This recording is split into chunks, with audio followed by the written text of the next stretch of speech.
So thanks for watching and keep watching Citi TV.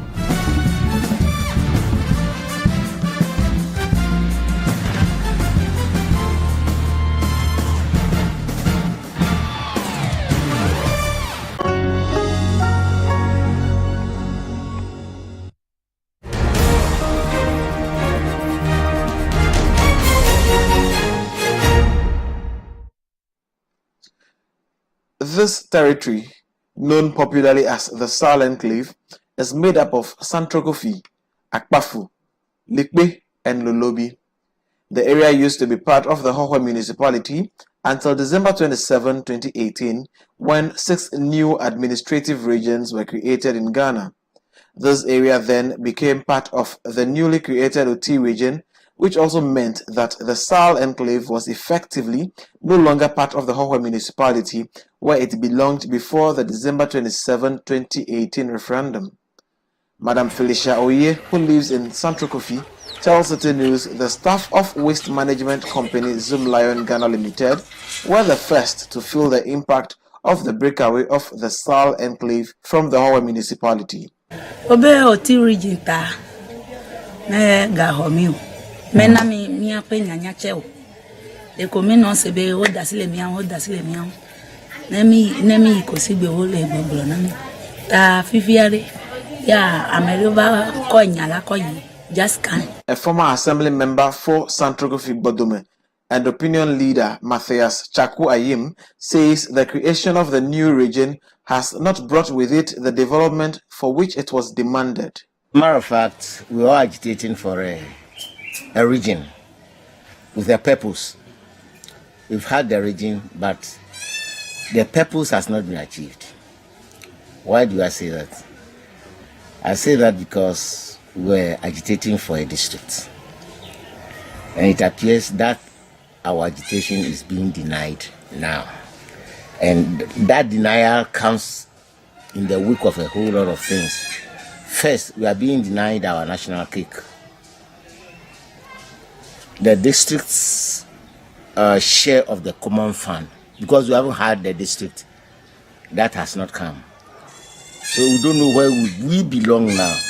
Secondly, we don't even have a parliamentarian, no MP.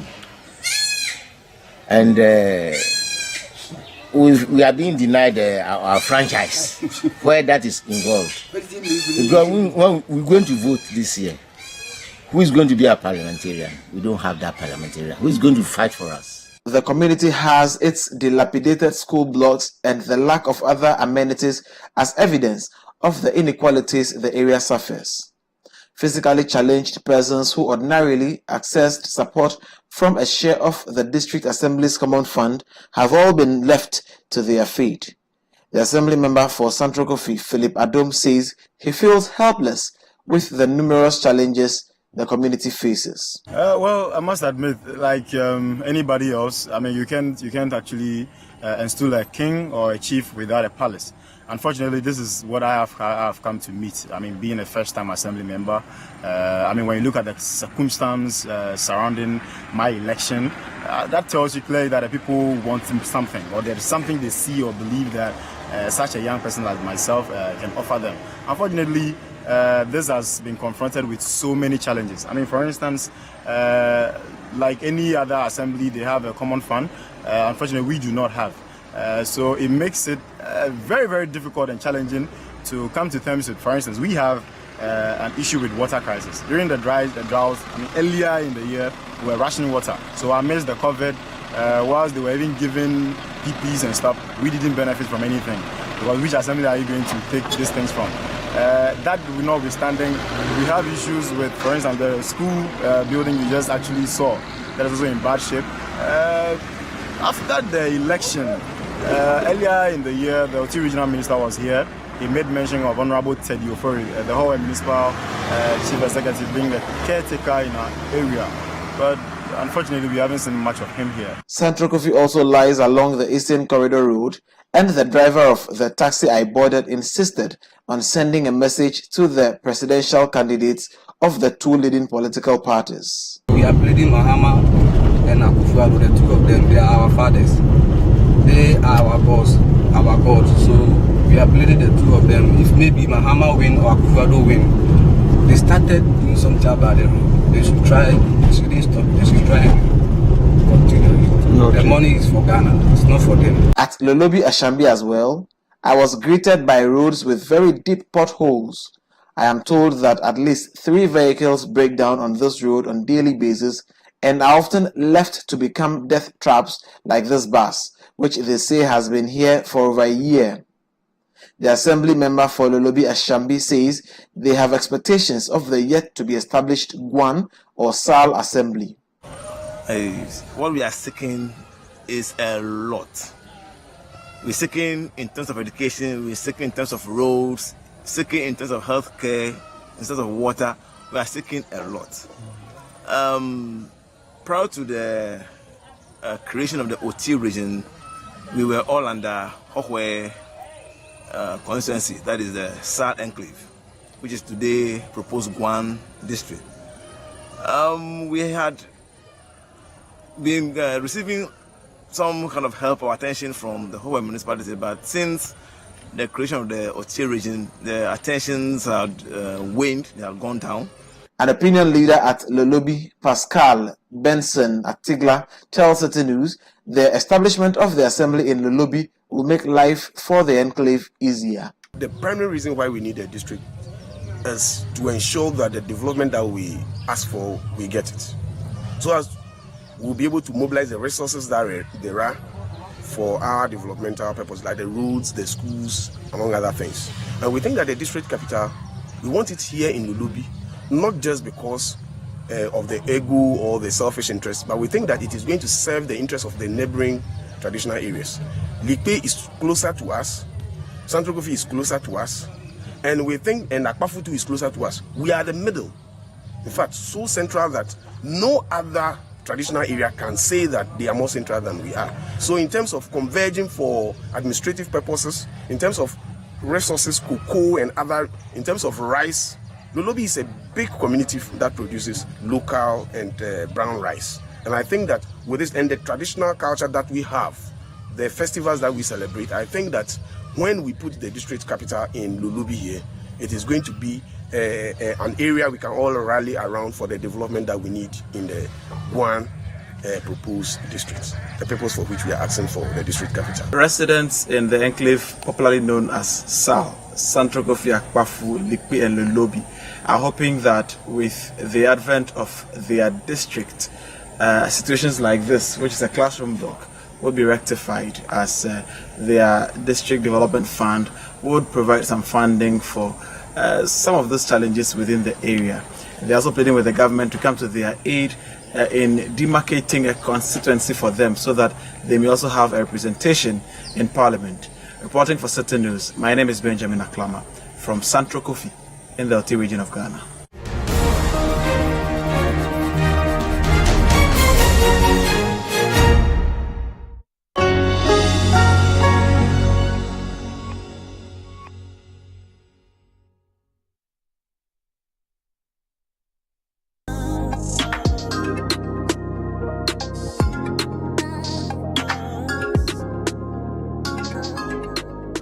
Message here says, hello, I politely asked my packed out of the house. I went to plead with her, but she says she's not coming back because I don't trust her. What do I do? I'm dying slowly. How do you go from she's not answering my calls, why are you cheating on me? There's more to the story, and for me personally, this has more to do with him than her. After the first time you say it, the second time, and it's like, okay, all of a sudden I'm not picking up my phone calls. And does that mean that I'm cheating on you? You did the whole paradox of I politely asked if she was cheated. Which one is that? Because that I was about to ask you ladies, like, how do you do that? Like politely asked. So he said it in a nice voice, or he said it with a smiley face. At first he said it in a bad voice. Sure, you're cheating, honey. You must be cheating, no. Now who cheating? Like, I don't even understand. Sister is sponsored by Vodafone. The future is exciting, ready and secure. You decide.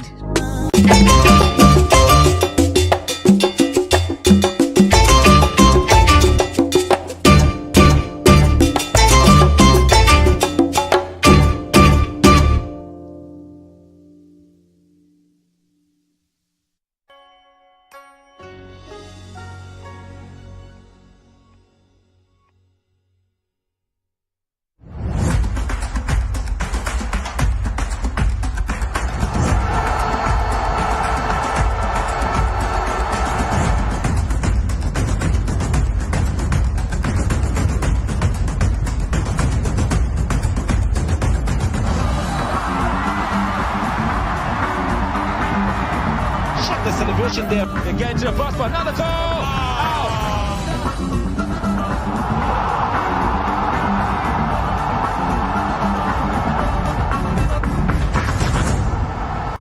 Charlie, another lovely Wednesday. Welcome. This is Football Made in Ghana. Last week, we don't feel bring you the show because then we get some special program where it go up. But today, we are back. And today, you see the JC at the way, no? We can worry. Because a lot of people say the strike, be fitting. So they go bring new one.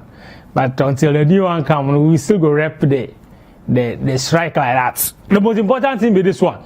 Kumasa Sanju Kotoko, then they in the news for all the good reasons. Last week, Saturday, the transfer window closed for Ghana, October 31. So right now, today on the show, we can rate every club in transfer activity. Then we go take you through who went where. Who way is come, who way he go, where some players with them there, who way he with the expect he go light up the league, who way with the expect you know go if you do something. But all of these things today, every club, all 18 of them, we go try, then go through the transfer activity. Then sign plenty players, House of Folk sign plenty players. In fact, we go tell you how many foreign players they sign for the league inside this season. And we go show you all of them, where they're from, what you expect from your new signing. Some players where you never hear before, where the transfer window, they check like then lost for the system inside. Then should I make some secret moves, go some places. We go show you all because some names there, you go here say they did this club, you go shock. Then the big one. As a Mojan, of course, transfer deadline, they be still all the headlines as you go Lagos cities. Charlie, yesterday he do in first training. I see him. Charlie, the man, hey, Ghana Premier League defenders go enjoy at the jokes.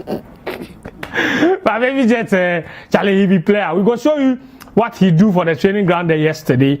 He do some interview too. He say, Charlie, right now, as he can, he be established name. Everybody go come to the stadium, they can watch him. Go play that interview, give you.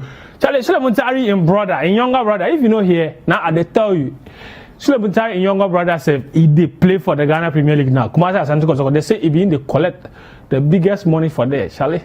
It'll be small money, they play for Ghana here, then they pay you money like $3,000 every month. No be now.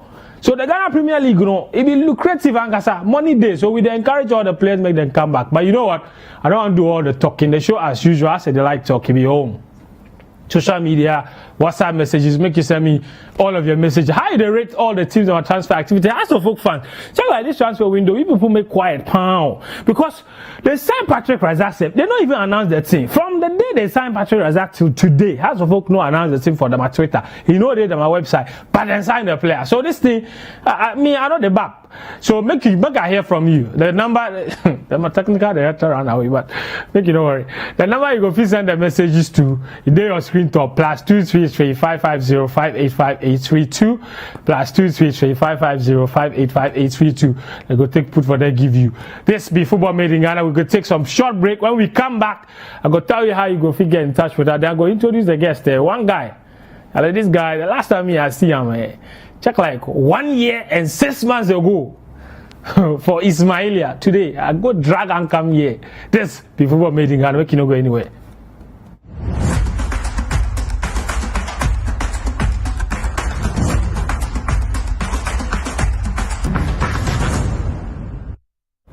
Let's be Football Made in Ghana. The number to send your messages to +233 550 585 832. Make you send me a message. It go there your screen top very shortly. Where my number there? There it is. Those of you where you watch from outside the country, all my parties for Liberia, Senegal, Sierra Leone, Nigeria, where they like watch the show, they send messages. Just send me a message right now. I don't know how many people they like watching the Ghana Premier League, but for outside those countries. But the Ghana Premier League can be international. Now it left 10 days. Next week Saturday, that be when maybe this Saturday, the next one, that be when the Ghana Premier League will start. But let me introduce my guest today. The first one, he be familiar face. He be here, I go introduce first. He come here more times. Today, we they can't go through all the because the transfer deadline day, the man he no sleep. He did the press info is until midnight. Ladies and gentlemen, Seydou Adamu they make a return. Seydou, Everything cool. Everything cool. You, the Ghana Premier League transfer, and you check like some oracle for there. Your phone, put your pocket. I don't know why you hold your phone. Everybody, we see they use iPhone 12. Maybe it's iPhone, okay. It's okay. We say we don't use iPhone 5 safe. We hide them. You get 12, you don't want to show off. Say you welcome to the show. Thank you. And this man, He's a big man. My next guest, he be some guy. This guy, big man. Hey, he be hard guy. Back in the day, the time that he did there, I don't know if you bring him come here, because if he come here, bosses go slashing him. That be the thing. Right now, he get freedom. Check out Shatta freedom. He go anywhere. Ladies and gentlemen, I go fish out from somewhere where nobody know where he be. My next guest, Benedict Owusu, formerly of Joy. Benedict, Charlie, everything cool. Solid. Do some action with the ball. Hey, Allah. Hey, Charlie. This one best time you and Lukaku. Difference no day. Oh no, but I go feed you up again. If you can again, I go feed sort you out. You go try again. Yeah, I see that no planting, so I want challenge them. You want challenge too. Allah. Oh, Charlie. Yeah, go my hometown. Go chop to task medicine. Medicine know the work. The ball big today, know the work. This boy big. The ball you are big too much. It deflate too much. It big. The ball big too much. Like size 7. It no matter as 5. It big too much. Say do if you shout there, it be so a day. Oh yeah, Charlie. Allah, no bad. Charlie, my medicine come. You like today you work. If you bring the mojo. Anyway, better than welcome. These days, why you rope us? Because you know they enjoy the game. I beg. Charlie, everything happen. You said make a come football made in Ghana. So I did. Every time make a come, I come. City account. You look good though. They look good. One is sweet. Have one a friend. This cannot be Kotoko Jesse, please. Oh, but you know the word is Jesse. Last season, this be the man. Please be the man Jesse. So at least last season, not be this Jesse. So this season, hold on. Jesse. So you do this season in Jesse. Even now we select the Jesse way there for print. Now the Jesse they don't print finish. Now you say what? If I talk so you see.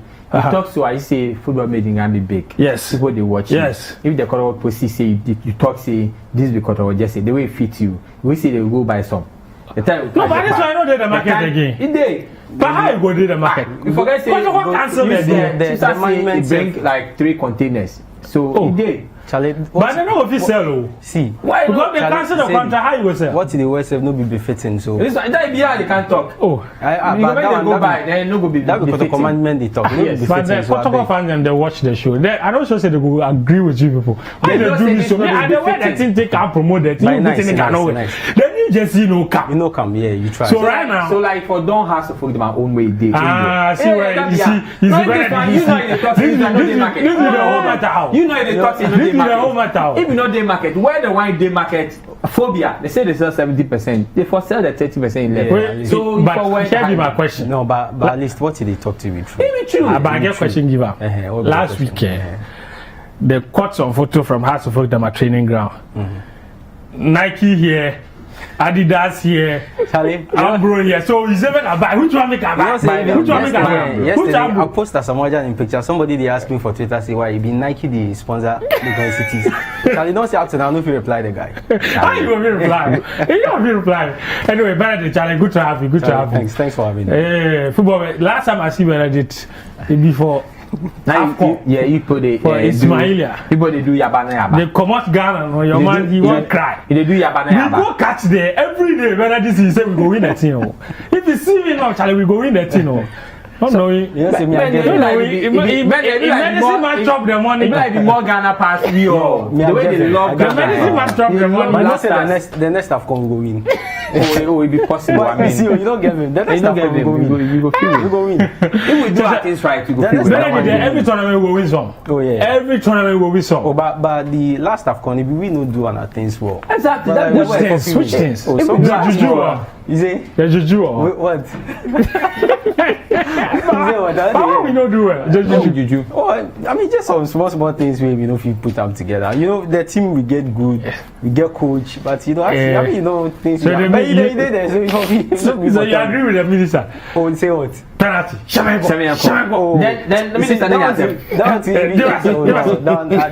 disagree with them. Penalty be part of the game, and you know your best penalty taker self go feel mess up. So you now do the but the next one there, I hope they will win. Yeah, the Ghana Premier League is just 10 days away. Today on the show, as I'll talk to you, they can't look back on all the transfer activity of all the clubs. The transfer window for the Ghana Premier League, it ended last Saturday, October 31. Players signed plenty for different clubs. In fact, there were 10 foreign players waiting to then can't sign for Ghanaian clubs during the last window. We'll show you all of that. But we won't do club by club. Then base you with club we have the best transfer window. We will rate every club in transfer activity. Then we'll go tell you what every player they bring to each of those clubs. So I'm not going to waste time. We'll go begin with the biggest of them all, Kumasi Asante Kotoko. Now Kumasi Asante Kotoko, as we know, if a club where Charlie, every window they sign like 15 players on the average. This window was no different. They signed plenty players. So we will show you on the screen now the transfers of Kumasi Asante Kotoko, and then we will come back here and try to show you all of the so all of the other ones. Now Fabio Dos Santos be the biggest signing with them make. There it is. You say you only okay. So then Kumasi Asante Kotoko them signings. Razak Abalora be goalkeeper, and Skoja Pao he be defender and son from Bofokwa. Patrick Asma be left back. Fabio Gama the son from Brazil. Mubarak Yusuf the son of the defender from Ashanti Go. Latif Anabila be midfielder into the signer from Ashanti Go free. Ivan Santumako he be striker formerly of Far Rangers with the signer and bring him to the club. Kwame Opoku and then Emmanuel Sarkodie, I will go back to Kayeke. But Kwame Opoku and Emmanuel Sarkodie, they don't sign them this window. They sign them in the last window, but they don't play for the club with COVID come. Where now they come at Emmanuel Kayeke. So there you see 11 players if you count all of them. But this particular window, Ankasa, the players that signed be 9. One player is missing in the list. And listen, I'm preparing to keep. The player missing in the list be Sule Ali Muniru. He be the younger brother of Sule Ali Muntari. He signed for the club. He be just yesterday or Monday where Kumasi Asante Kotoko unveiled. So if you add them to the list, that's 12 players where Kotoko go 12 new players that will go into the new season with. I mean, Benedict, if you I will start with. You look at this. That's basically a starting 11, if you like, because from goalkeeper all the way to striker, they sign everybody everywhere. Goalkeeper, then get defenders, then get midfielders. They get everything. They get defenders, they get midfielders. You go fit set up a starting 11 from the new signings alone. I mean, after the window shut, then what be your assessment of Kotoko and my transfer activity this particular window? I think say for Kotoko, I expect say them go sign players. Yeah. Because Nana Ponsan come. Initially, the time then talk about signing of players, that be the time we tune for after that committee say we no sign any player. We all of a sudden he left that thing with then start sign players. So it don't really come to me as a surprise. That's then start the sign players, and for them it be something always with the see. And as it be new management, they are not say then we start something new. The new thing they want start be say then we bring in some of these players and then we tie them down. So what we see this season, I'm not sure say we will see the season it will come, then the other seasons it will follow. Yeah. So, at least then we would love keep these players for the league for some time. Make them excite the fans, make them play together for a very long time. Because over the years, if you watch Kumasi Asante Kotoko, anytime then if you keep them a team together for a very long time, then they play very well. Very, very well. Honestly, if you carry then times Michael Asante, Edmond Usu and some then play together for a very long time. Yeah. The time Abdul Razak did. So you see, say even at a point then Kotoko then say them be off-season champions, Coca-Cola top 4, then win every trophy they go win. They play, you know, they play well for Africa. And I think say this be the way this new management won't go. But the players and signed this season, one it excites me, be Latif Anabila. Anabila, the midfielder from Ashanti Gold. There be one guy I know him personally. Me and we do so many things. I see. We travel before. You do things. Yeah, we travel before. We wear Charlotte together. You do things. Oh yeah, the things are the talk. We travel before. We wear Charlotte. We sleep in the same room. Oh wow. Oh yeah, we play game. We go play games. We do this. From thing. where? You just say you have to go way back. We go 2015 Congo. Oh, African Games. Right. They did a Black Meteors team. Yeah. Oh, nice. We go play game and things. And at that point, as I see the guy, we are saying, no, this guy, he be get the potential. Guy. So over the years, I follow him. He go out, he come back, he go Ash Gold. And as Ash Gold, they play for the Confederation Cup. I go watch. I see how he said, no, Charlie. This boy be baller. In the gyms are coming go for the medal there. How they go? Definitely. If you don't leave Ghana, I know say you go move a step further. Way this season they come. So for him, I know say you excited. Very, very happy give somebody like Annabella. I mean, Sule in brother too. I know him for dance man. We play together. They may be goalkeeper. So then times we play for Maria. He be in the play. He be make we see boots. Then the right name for you see. Oh yeah. The customized boots, you know. They bring some camp. That time in brother they Portsmouth. They be 2008. I see. So, a close job, go out, we go play on Cheney. Then I'll be goalkeeper for my area. So Charlie, they bring the boots, come here, we see Charlie, everybody wants to wait, what there if you Munta in name or in if you Munta in brother in name. Charlie, and if you see in Jesse self they wear. So if they play the ball, just they watch them, they score me too. That's easier. So if somebody I not say you go out there, you come, it'd be very good say at least we will get some of these guys. Yeah. And you know, be even about the club, it be about the fans. Now if you won't get somebody go stadium, you go fit tell them to Charlie Sule brother way then they play for Europe, they here. As some other way they now they you know, so you go make people. Just yesterday, some guy they tell me say if the league start, they beg the 25% in will go there. If I for make sure say every time if I go, he won't go plus me. You won't just go see. No, yesterday somebody call me giddy. When Lagos cities they train, that then you won't go watch as a Majan train. So I mean the interest they so so to make I bring you in. He talk about Latif Annabella, the exciting signing we he take camp commercials and to me they are shocked see because all the Kotoko players we then sign the funny thing is every single one of them be free.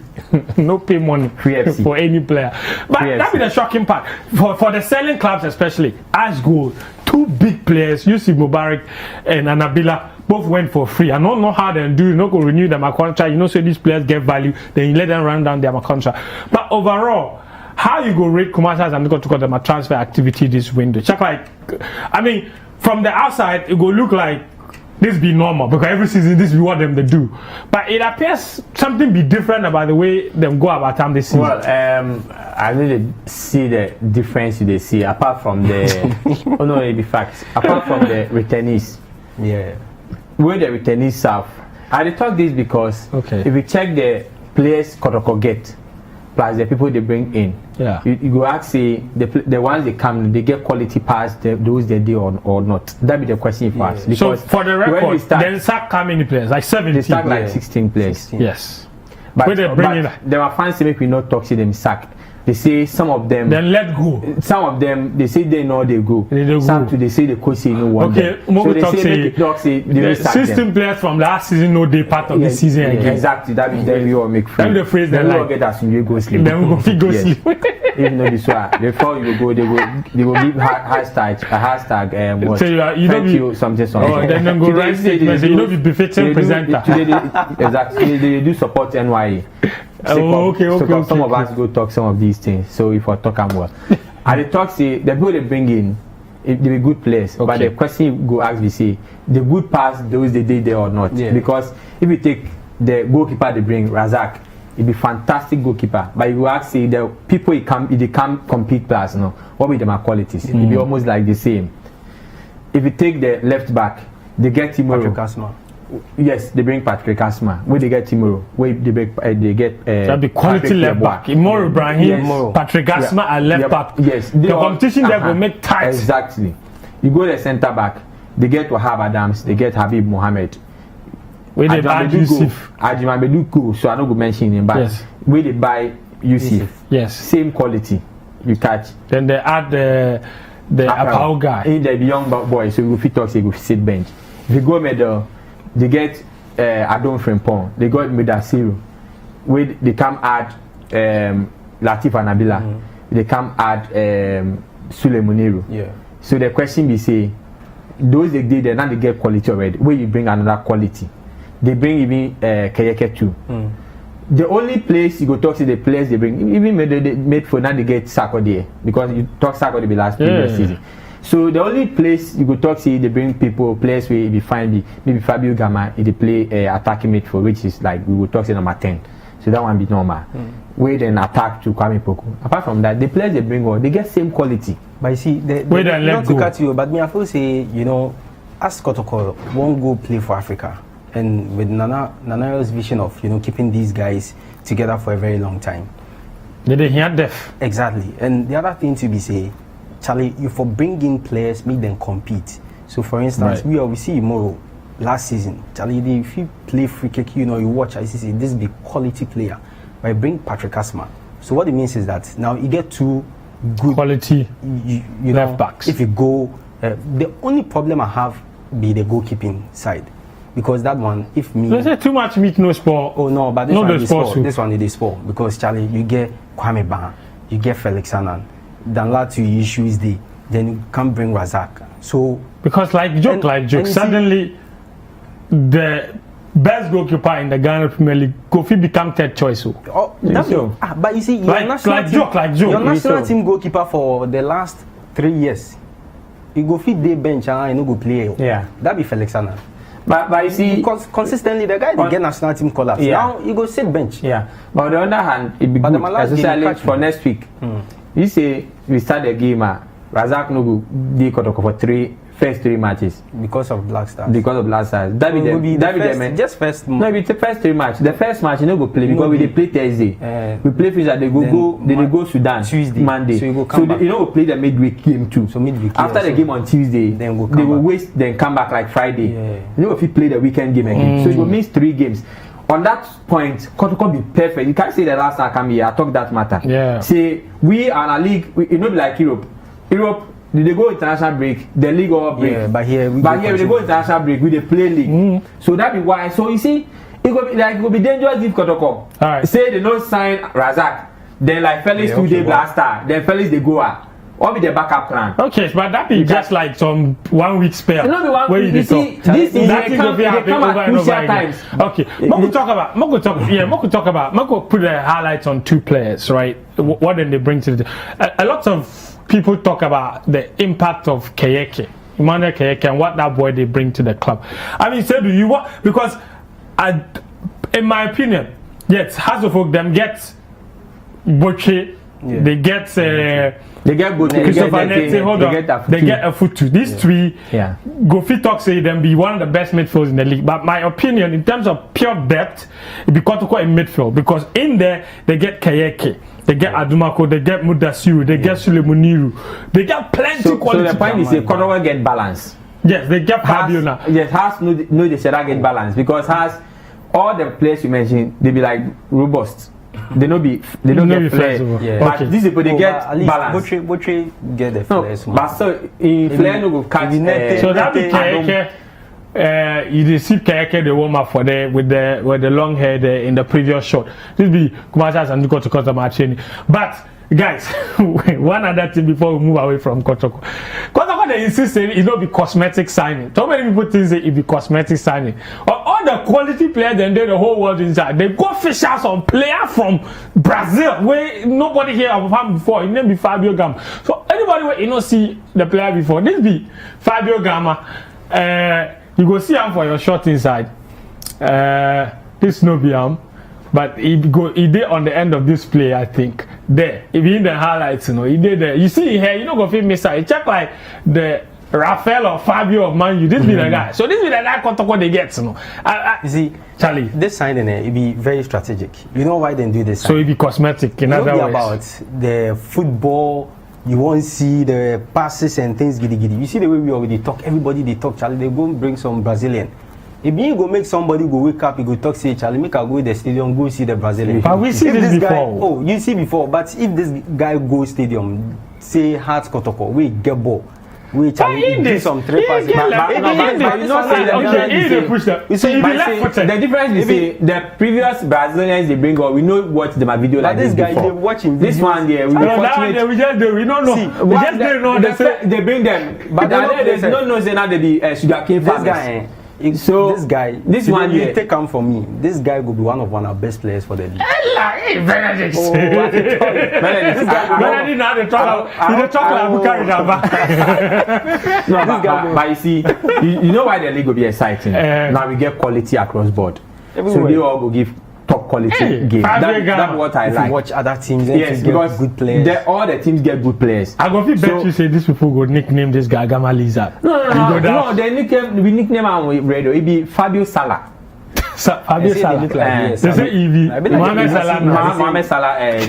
So now it be Fabio Salah. We give him already. So let's say you come catch, then we take a go Kumasi, then give him Kofi Asante. No, Kofi Asante or Kofi. No, I like Kofi Gama. Kofi Gama to no go back. Or Kwame Gama. Yeah. They like Piso go Egypt. They give him name.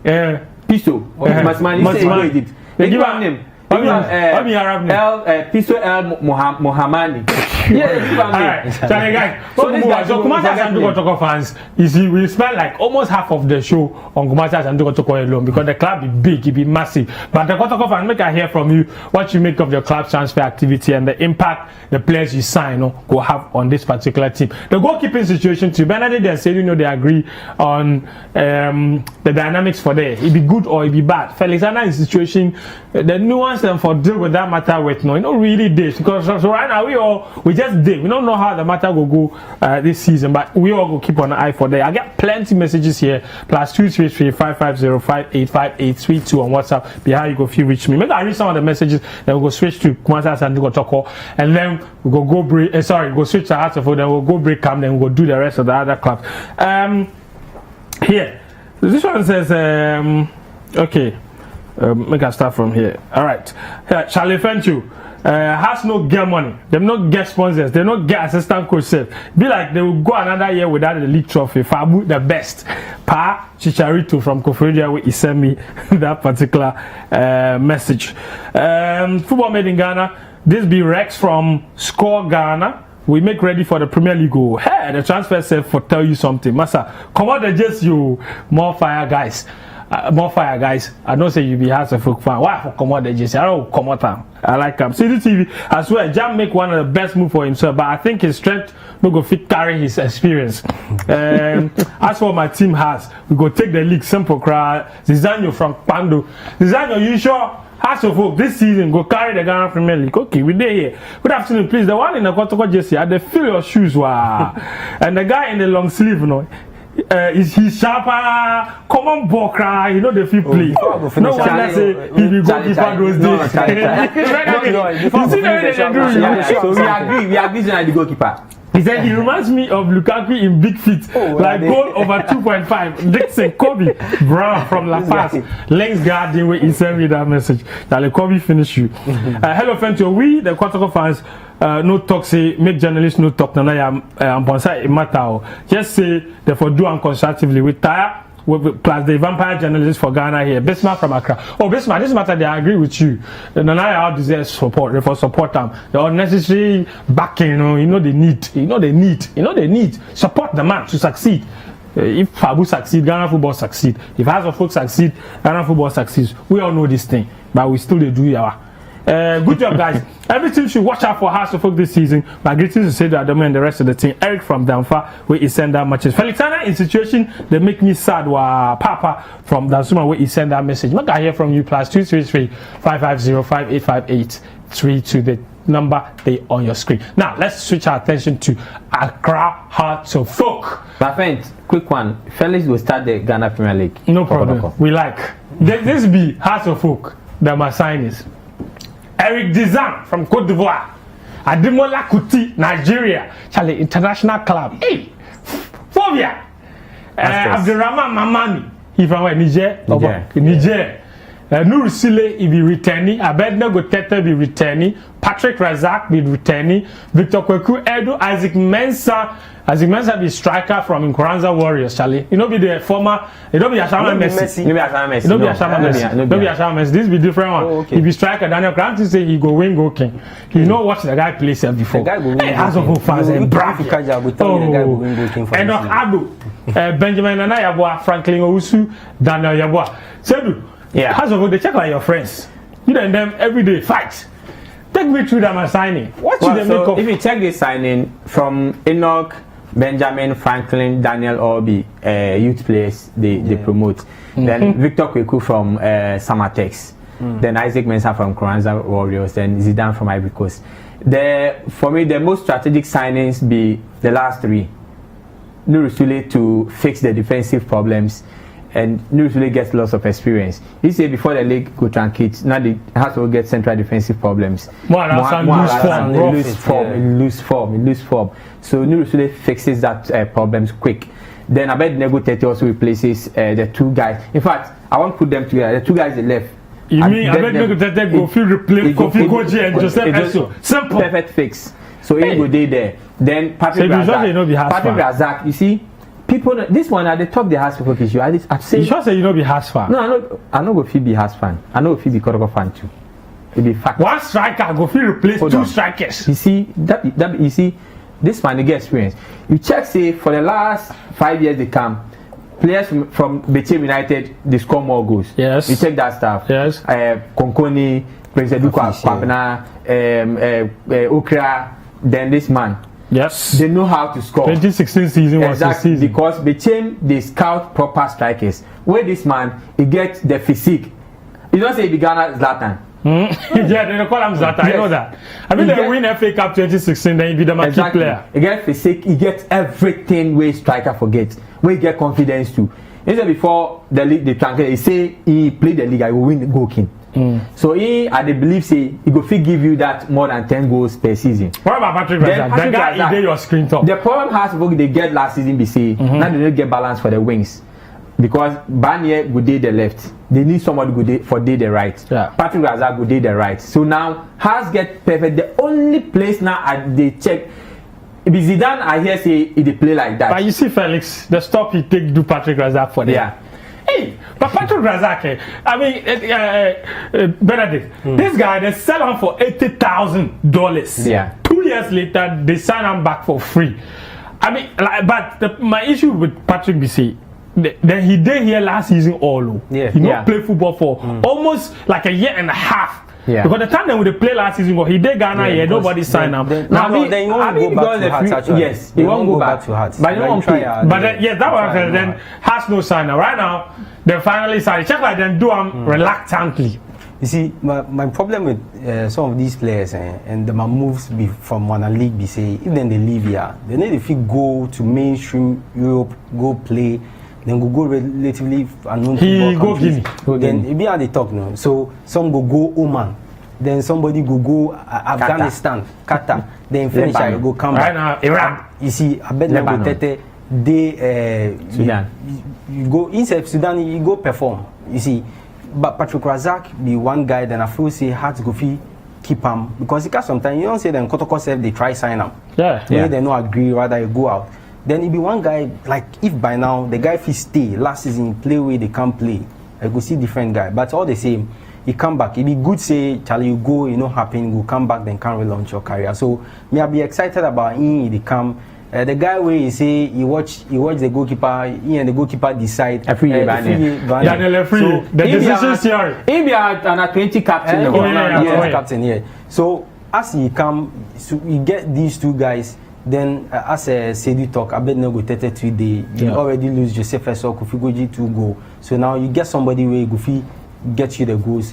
Then if you go defense to news, even the midfield, yes. How Charlie this guy did 2014 to the, he even go Black Stars, go play for Chan. From Chan, then they even try get him into the main Black Stars. 2014 Chan, they go Turkey, he get Abe Kwenising where the pair. You know, go into you go day Turkey, the experience day. So as he come into you come there just like Patrick. So before he signed, he did. What I say in this stadium they watch how to fuck them games. So into you doing personal training so now into they come. So in situation day like Patrick Razak, no, but be excited about see them all come back with the club accept them.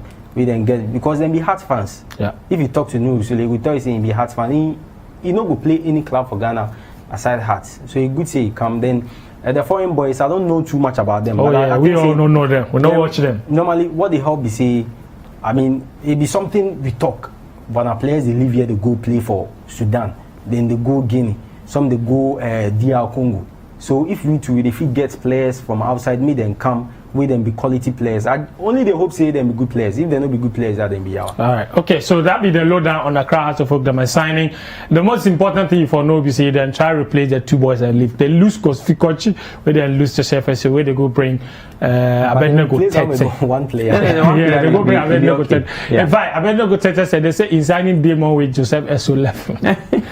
well, but then signed before the two of them left. It's all one top money way. One top money. But tell your messages are welcome. Plenty of them they come here. Make you send me more on the WhatsApp number where you did your screen. +233 5505 85832. We go take some short break. When we come back, we go do Ashanti Gold, maybe we go show you all the players, all the other clubs signed for this particular window. Make you not go anywhere. This be Football Made in Ghana.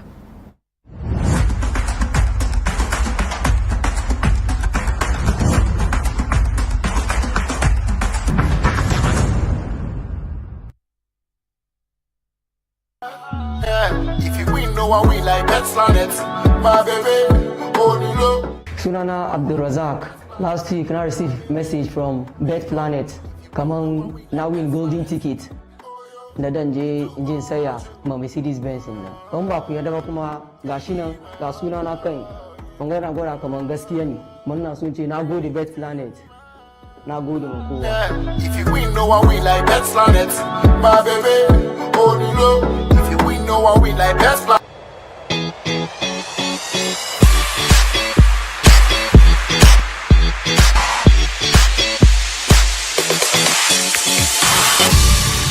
Do you want to lose weight, get in shape, or simply just stay fit? Then Workout is the show for you. 4, and then I change. All right, we are massaging the hamstring. All right, we go. 1, 2, 3, 4, 5, 6, 7, 8, 9, 90. 1, 2, 3, 4, 6, 7, 8, 9, and then 10. I push. 1, good. 2, 3, 4. By the count of 3, hold it from here. Viewers, hold your bottles. We are ready to tone our arms. Are you ready? Join us and let's stay fit on Workout, showing this on every Saturday and Sunday at 5:30 a.m. only on Citi TV. Citi TV, it's your world.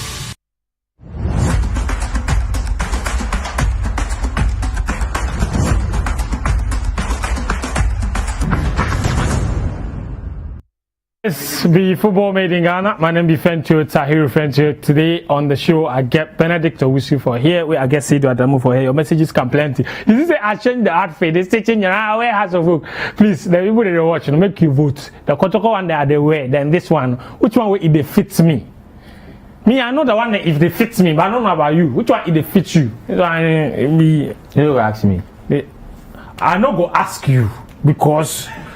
I go ask Benedict. Benedict, this one and that one, which one they be? You forget Liberty Jesse. Why your life this so? No, you forget Liberty. I get Liberty Jesse. Where my Liberty Jesse? For where that one? Oh, I get that one. You are the Liberty boy. So. I get that. If we go another break time, I go change my Liberty. You for where that one? I get Karela one safe. No, me. I get someone. Where Liberty Jesse give me. I gotta read more messages. This one says, good job, but House will do well this season. Okay. Good afternoon, friends. I'm enjoying your blissful show. I think the number of signings at Kotoko is too much. My regards to Chief Sadu and Benedict. Awa Huj Muhammad from Kumasi with sent me that message. Good afternoon. I'm enjoying your sports program. Keep it up. Chelsea will be keeping another clean sheet today. Tofik from Tofik from Golu. Where Hilal Mande, but Tofik, we dey talk Ghana football, we dey talk Chelsea matter. Why I like this so? Oh, yo, friend, forget Adamu, he be phobia. If Kotoko signing be cosmetic, then has he won't be flowers.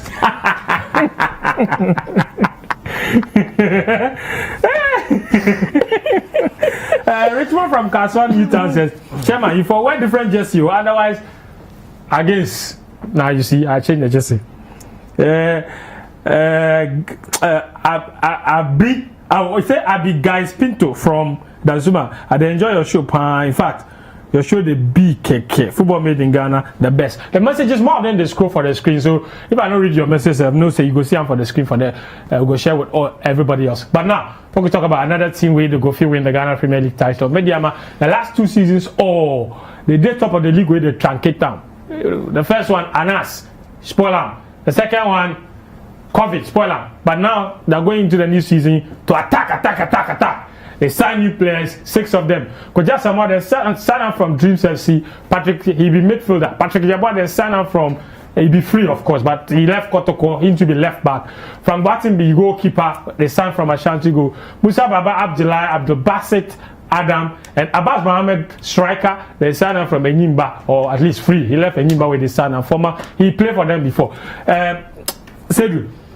Well, this be the only team I see say they do perfect fix for the players they leave. They be the only team because they lose 2 attackers. Yes, so they bring Kofi Babel and Prince Opukwajima. Yes. So Basit then Abbas Mohammed fixes those problems. Replace them. Yes. Then they lose Tahiru Audu. Yes. Then they bring in even in defense. You see, this boy they signed him last season. The Baba Musa. They signed him last season, but sake of the second round issues, they don't feel introduce him. They come in to give support for them back 4. This is Ali Ouattara, sake of injuries, if he finished season, so this boy will support in the Daniel Edging for the defense. Then Kodwa Samoa too, they come. You see, say initially, another thing say. The Justice Bleed deal for Kotoko will go through.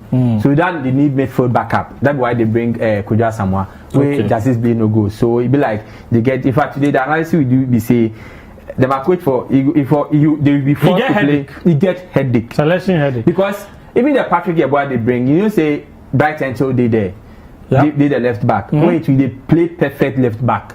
So the Patrick Yeboah they bring in for can't fight for position. For position. I mean, Mediama, like we always talk about the last 2 seasons, or just say the last 2 times we played the league. You go fit talk say they were a bit unlucky because they looked like they were on course to win the league. Things not really happen. What should they expect from them this season based on the new signings where they're bringing? It be club where they don't really get pressure like Kotoko Hearts. Yeah. You see, the fans no they like Hearts Kotoko you for win league. So. And if normally you be a team with a play league where pressure no really day on yourself like that way, Charlie, you get good players, always they make them. Yeah. And somebody like Kodwa Samoa, just they pay me say this guy Justice Blay no leave. Because then the time he be small boy, he go under 17. And the boy then they play. The time he Lions. Yeah, I know that boy very well. Yeah. Left footed. Very good. Come day where he day. I just hope say we'll get playing time. But I'll be very excited about them signings and doing. I know say with the pressure I know they them are top say them for win league. Then go feel maneuver them away and it will be good season for them. Okay, so Mediama, that be the signings we take show you. But could show you a Gianna Stars that are signing. A Gianna Stars because a Gianna be one of those teams where the whole season, every year, like they be one of the most recent champions. In fact, the most recent champions of the Ghana Premier League be a Gianna Stars this season and signed some players where the players really grow because if I don't want to talk about Gianna Stars in matter, then people just talk say they try hit. But if you look at the players them bring out, they must squad the age already. Yaya Mohammed he chopped 32 years. Well, you don't go bring in players, you can't go bring players. See there. So there you have the squad. Zakaria Al Hassan, Prince Aqua, then bring out the former Kotoko player. He go Derek Boateng. Also, Brighton J is a returnee. Yeah. Sam Adams is a returnee. Emmanuel Sebafo, he from Ash Gold they go. Alexa Samoa, you know him. Koa Wusu, Richard Impon, and Kenneth Owusu. In fact, one other Kofi Owusu, sorry, not Koa Owusu. So now I make you forgive me for that. Kofi Owusu need to be returnee. So Kofi Owusu chopped 30 something. Richard Impon chopped 30 something. Nathaniel Samoa chopped 30 something. Sam Adams chopped 30. I don't understand that because if you add that to Yaya Mohammed and all the other players they have, check out the squad, they be the new Inter Milano. I don't know, say if then sign these players because of experience for the league. You see, say these guys all play. They all rock the Ghana Premier League at the point. Then almost every week they do stories about him, say they shine for the league inside. Maybe them is a CNN. Yeah, being with CNN goal of the week. Even this guy, Rokuto, I say about then you be see day. You go South Africa. Yeah, you go South Africa. It goes Sundowns. You go Sundowns, go day Sundowns, and when you come back to Ghana, you go Ash Gold way. Now you come. Maybe somebody you grow. Go Ash Gold Winley. We go Karela. We come back to Ash Gold. Maybe somebody you grow. I mean, Yam Mohammed already grow. Impon. I said all of them. I said the team. And this be one thing. This team, if injuries start, they hate them. You being them we see because Charlie already you and I know. Say Charlie the 32, no be 32. Of course, there's some of the things you forget to plant. I mean, Alex Asamoah. I know they here. Alex Asamoah, see, listen, he's 36. Alex Asamoah Makwakwe. You will hear Makwakwe, no be now. See, Fed, Alex Asamoah, they pick injuries left and right, center. Alex Asamoah Makwakwe, the guy that did the ball and then he go straight in hands like this. Then he do this. They see in time, say they take good side. Charlie. So the point that they may be saying, go look at if it be about experience, again, if it be about experience, give me. Say, or maybe then they look at players and play the league like for so many years. That one cool, but Charlie, I don't really they see what these guys they take but I understand the signings. If you check her, you go see say be strategic. You say there's no defender in the signing. Yeah, it means that they have identified their problems. Don't forget, say, Ghana be one of the teams where they score few goals in Ghana. They score more goals. Yeah, but they get the results. Yes, so for you to change that, you have your defense already, and my defense be solid because Caleb did there, Isaac Quinn did there, Hafiz did there, Abdul Fattah, Farouk did there. So my defense, they get Justice Anane too. Their defense be good. They identify see my problem be up front. So if you check, almost all these players, they are front players, midfielders and attackers. So I think they be strategic. So what will be the future for this team? The future is I ask all these questions for most of the time. I don't get lots of young players. But the point is that if you want to put up a championship winning side, check the Kotoko signings. Kotoko no sign anybody apart from Apao. Nobody be less than 23 years for the Kotoko signings. The youngest but they be like 26, 27. That's a good age. But if Ghana player is 36 years, they be the same thing. These people, they don't go be Diana but look at this one. Okay, this is the protocol list. I don't know what they do for the screen top again. What my producer they do? So Razak be 24, Appa be 19, Asma be 23, Fabio be 28, guys, Mobile be 24. Moku move on to Ashanti Go. Moku see the Ashanti Go list right now because I just go take you guys through the rest of the list. Then we go talk about Samoa. Here be the Ashanti Go list. Yeah, I know Kwame Moses, Stephen Benson, Michael Enu, Hans Kofi, Nathaniel Asamoah, Johnson David Yeboah, Da Costa, Mpem Da Costa, Mathieu Agama, Mohamed Balu, Kamaruddin Mahmoudou, Abdul Bashiru from Kotok. I mean, I don't know. Look at all the players they lose, man, and the players they bring in. Playing in Africa, Benedict, you get confidence, give us goal. I feel say before Lord Sporting Director Roy Atta. Charlie. Oh yeah. Roy they do some. Roy. Yeah, Roy.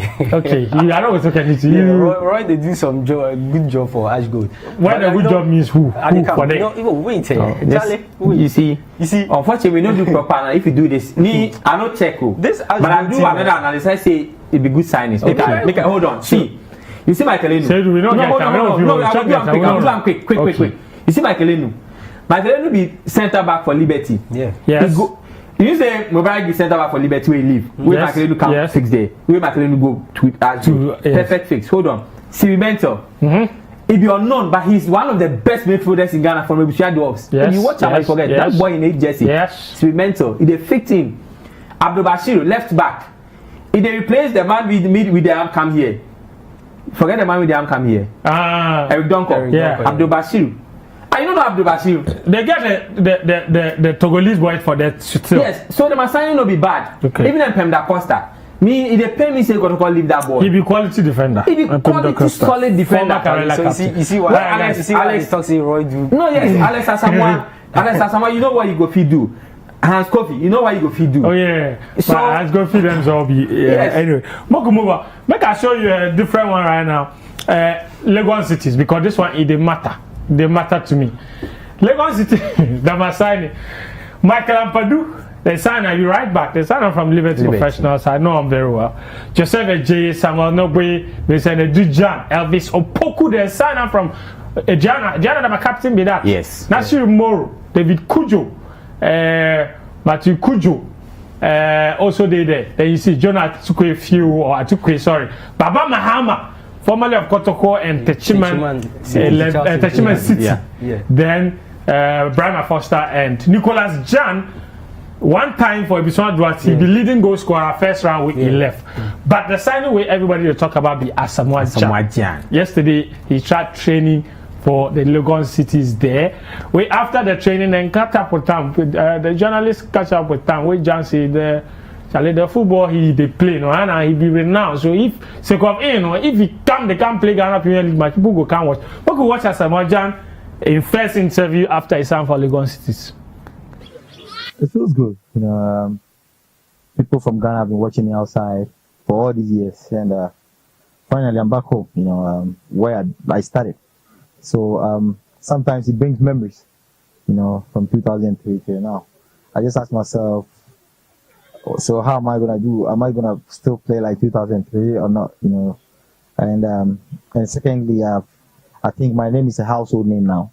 In 2003, it wasn't a household name, For now, people will be coming to the stadium, I'm sure, purposely to come see me on the field, So I'm so happy, to play in the Ghanaian League, to play in front of the Ghanaian fans. It wasn't easy. It wasn't easy, sometimes you need to accept certain things. Last time I played football was in January when I got injured. I got injured in January. I came back home and then the COVID, everything, I didn't play football. I had to play tennis to keep fit. So I'm now okay, injury wise, everything is fine. So I decided to start working, because honestly, I added a bit of weight, so I need to just get back in shape so I can start playing football, So when the Citi contacted me, we had to just evaluate everything, and then everything was successful. The projects they have, the future plan they have. It makes a bit of sense, and me being a professional football player, and with my experience, I felt like, hey, this is gonna benefit Ghanaian football, it's gonna benefit me, a player as well. So that was my Benedict. Yeah, I don't say you the full jam, but you see, talking self he the sweat. You should say jam before he go the boy he go to play. It be normal, somebody be out for a very long time. Jan until you go leave northeast. The Indian side, then you get injury. Yeah. Say he signed 6 months for the way he get injury, so finish the contract safe. Where he come, and the time he come day Ghana, Charlie. That time to Corona day, he chop. We play tennis. Before even tennis safe, he been show we say name tree safe good, so he didn't really do he can't check the tune up. So he can't do all these things, Charlie. Today, so I beg. This signing, but you guys we all go support. Yeah, you guys just for take come cool because this is people they talking about Jan put on weight, they feel run. Oh, somebody says say he watch Jan, they kick ball, they feel cake, then give her one-on-one situation, they feel. Where is Paula? My friend Charlie, just the person just go to training, they go break. Yeah, because Charlie, this be Jan in first training with a team like. Of course. Since he come back from injury, and he just be tennis they play. So I think say in terms of the transfer itself, it be good. I mean the commercial for the league, very good for the league. Yesterday, BBC Focus on Africa, Jan Day on, in stories day everywhere. And at the point, I even called Kwame Jumo, ask him, say, Charlie, you signed Jan. I didn't see anything after so many hours. What they want is so Charlie, they put some things together. It will start coming. As I see these ones, I make very excited. Oh yeah, and it be very good for the league now. Ladies and things all the fee ask Charlie. Of course. We go stadium. Why you won't go stadium? I say, oh, Charlie, I won't go watch Asamoah Jan. So you can just imagine. So could just put the football aside. I'm not say Jan, he go score. No, score. As always, they talk say a half-fit Jan is better than a fully fit Benedict Owusu. So you just say if a half-fit Jan will be better than fully fit. Of course. No. If be a no-fit Jan, not half-fit. Sleeping Jan. Yeah, sleeping Jan is better than Benedict. So what should they make of Lagos City? I mean, he talk about Jan, but what should they make of the other signings? They make the most perfect signings any Ghana Premier League club if you do. The one way they excite me more be Baba Mahama, because that guy had so much talent to waste.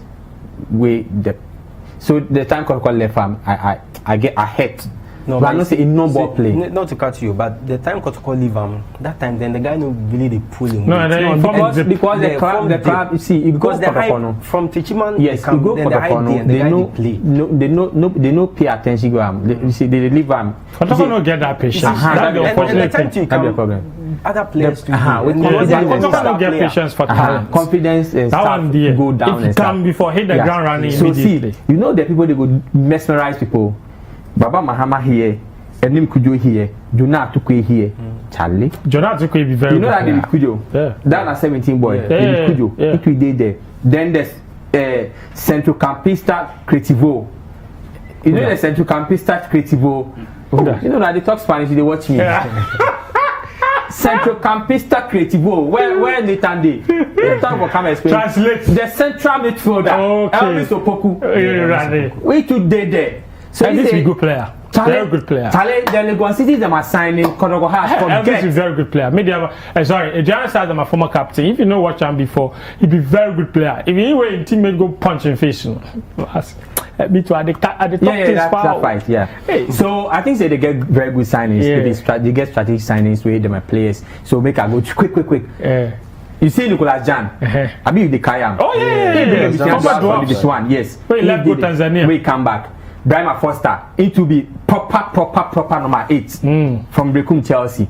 So they get number 6, which is Elvis Opoku. They get 8. They get Jonah on the wing. Baba Mahama, Rafael Oklu, striker. Yeah. Kaya from Elmina Sharks. I know. So Charlie, them are signings there. Good players. Michael Badu be one of the best right backs in the country. Yes. Super. Charlie, Kujo, you talk about that. Before you go, I want to talk about some of my players. Who that? I beg you, Brekum Chelsea.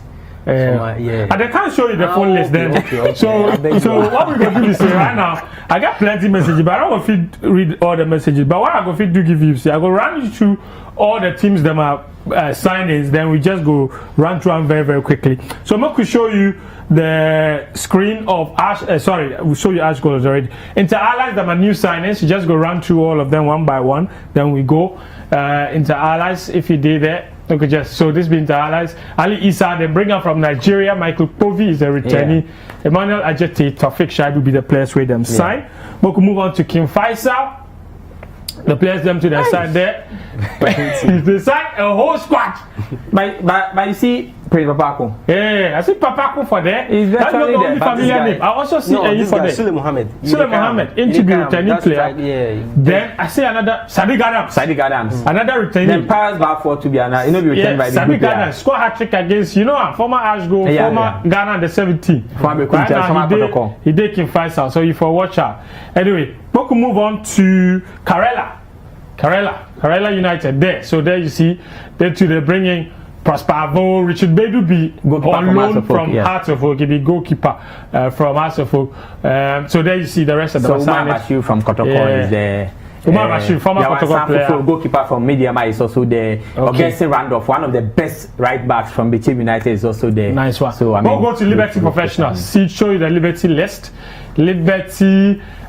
See the players they're bringing. The most familiar name in there. But what be the name of the boy they bring from Italy? Benash Spencer from Dreams FC. Dreams. Yes, that one from the Dreams FC. Yeah. So Techiman, 11 Wonders. The Wonders. So Olenu Asiti, former player of Hearts of Oak. By God, they did vision. And things. So there you see the players. Bechem United, must have a look. Samuel Bachi from Bechem United. There. They signed 3 players from Mali. Yeah. You see them? Alassane Traore. The other one they have a very good defensive trainer from Musa Traore. And then another one. They signed some 3 players from Mali. Moku move on to Brekum Chelsea. Benedict. Yeah. Brekum Chelsea. I hope see my boy. Oh, but why the Charlie? Anyway, so there. Sorry about that.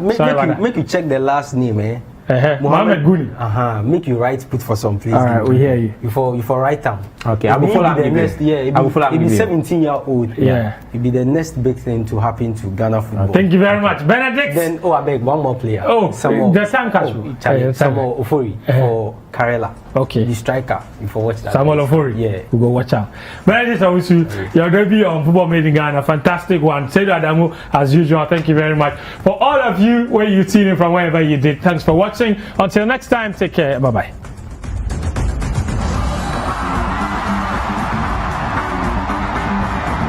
Check the celebration there. They get into the box, but another goal.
Hello and welcome to Face to Face on Citi TV. My name is Umaru Sanda Amadou. Today on Face to Face, the president has a term limit. 4 years, you can go another 4 years, and that's it. As a member of parliament, you don't really have a limit. You continue to go for as far as the delegates or the constituents allow you. But some people opt to leave. Today, my guest is one such person. When we come back, I'll introduce him.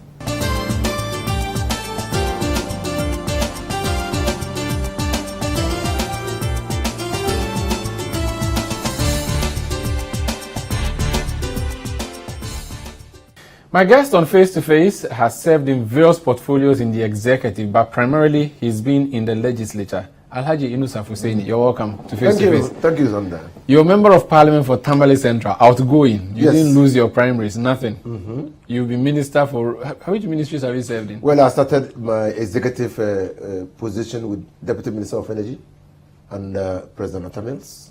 Then I moved on to Cabinet Minister for Lands and Natural Resources, and then to Minister for Roads and Highways. Roads and Highways before, okay. And then I'm privileged. You have. I went to your constituency. I'm just returning from Tamale Central. How did you find it? It's beautiful. It's, I'm sure you drove on some of the roads I did. Yeah, I saw, okay. I don't know whether you did them, but I saw roads. And what I noticed though is that a lot of the motorbike riders were observing the discipline or the traffic rules, regulations. the rules, yeah, the traffic regulations. I don't know why it's working there and it's not working in Accra. It's working there because most of us are used to motorbikes, and so you need to order the activities of motorbike riders, such that they don't get involved in accidents. So it's been forced on them by the fact that many more people are using, so you have to regulate its use. Okay, but tell me how widespread the usage of motorbike. Is it that in a household, instead of getting up and going to pick a trotro, you have to board a motorbike? How does it work typically in Well, motorbikes in Tamale and in the northern region particularly, motorbikes are the most preferred choice of means by up and growing young men and women who initially it was the bicycle, but now they've outgrown the bicycle, and so it's now a motorbike. And so you will see that any person who counts of age, 18, 19, 20, 2,500, 5,000 Ghana cedis can buy a motorbike. And so most young men and students prefer a motorbike that can commute to school and back. And nurses, teachers, everybody wants a motorbike. So it's not for commercial purposes necessarily, it's for private use? No, I don't think that even in Tamale, commercial use of motorbikes is profitable because everybody has one. So if I wanted to move between one town in Tamale Central to another town, what is the mode of transport? Motorbike. Okay, so if I were a visitor to the town, what do I do? You just ask somebody who's riding alone to give you a lift. Oh, how about taxis and trotros and all those things? So taxis and trotros just ply the main routes, like Tamale Nyohani, Tamale Lemashegu, Tamale Dohanayele, that is the hospital area, Tamale Agric or Savolago or beyond.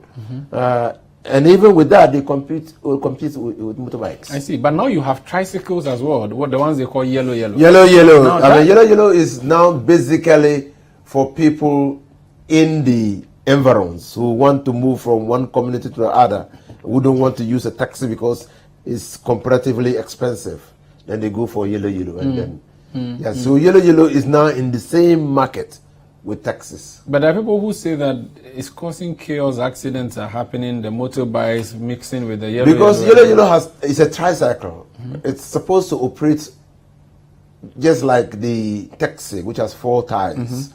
Now, but it's operating more like a motorcycle. So when sometimes they disobey traffic regulations, they cut corners and all those things, and so they get themselves involved in accidents. I see. And they are not that fast.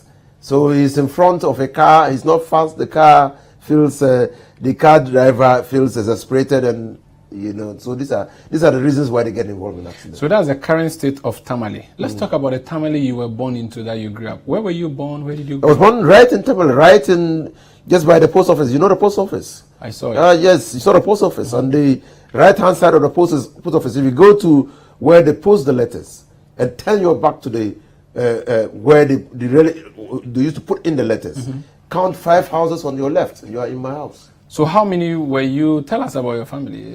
Well, my father had 4 wives. 4, okay. At the time I was born, up to the time I was in middle school, my father had 3 wives. When I went to middle school, he married his 4th wife. And so my father had 4 wives. I was the 5th born of my father from his 3rd wife. 3rd wife, okay. Okay, 5th born. How many siblings are you in total? But my father had 12 children. Among 4 women? 12. Yes, so the first woman did not bring forth. The second woman brought forth about 8 or 7. Myself, and the last one brought forth 3. I see. And what happened to you? Did you all go to school? Were you the only one? Yes, I was the first. I and my senior brother, the one I was immediately following, were the first in our family to go to school. Okay. Yes, when my father principally was a butcher and a farmer aside. And So he sold meat in the market? In the market. That time the butcher's shop was around where we now have the bar stop. Okay, the central bar stop. That was where the butchers, just by the STC. Mayanka? Not Mayanka. Mayanka was at Sakasaka. Okay. Mayanka was at Sakasaka. That's it. Mayanka is where they slaughter. Okay. So he was selling, not slaughtering. Not slaughtering. Okay. So he... the story is that one day he was in the market, that we were there, myself and my senior brother milling around him, cleaning leaves for him to sell his meat, when somebody entered and asked why we were in the market. And then he said, yes, we're helping him to sell meat. Then that person advised that he should send us to school. That's the story that I have been told. And then my father took the advice, and the next day decided to send us to school. His first attempt was at Zeguli Primary School. Again, the story is that at the time that they took us to Zegule Primary School, it was a 3rd term. But of course, my father was not educated. For him, sending his child to school was sending his child to school. Doesn't matter what time. And at that time, we were not born with birth certificates, so they couldn't determine our ages, relative ages. So we were asked to put our hands across our head to touch our ears. Mine could not reach. So you were younger than 6? My senior brother one reached. And the head teacher said it was a 3rd term, and so my father should send us back home and wait for... How did you do that? Show me. What were you supposed to do? We were supposed to do this. To hold your ear? To touch your ear. Okay, so if you fail to touch, it means what? You are not 6 years. Oh, I see. That's interesting. Yes. Okay. You are not 6 so years. that's how your age was determined? At that time. So your age as in number of years was not known, neither was your month and date? No. Well, I was not born... I didn't see a birth certificate when I was born. How did you come by a birthday? Do you celebrate birthdays? No, we don't celebrate. Currently. I don't celebrate birthdays, but... so I had to decide on a birthday for myself. Wow. Yes, you see, these are the stories of... That's my story too. Yeah, I had to determine a birthday for myself. It's the same one. And then when I confronted... I was born in the hospital. Okay. Oh, and they still didn't get... But they believe that if bad people knew the date you were born, you would be bewitched. I see. And so they made it a secret that I shouldn't know the date I was born, and nobody should know.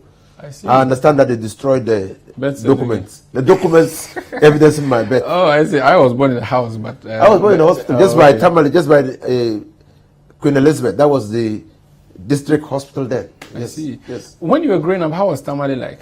Tamale was good. I mean, you can see the climate change conditions in Tamale. You know, just by the post office. We had a well that was producing water to feed almost the whole of Tamale. Anytime the water was not flowing through the pipes. We had flowers around the post office. We have flowers around the hospital.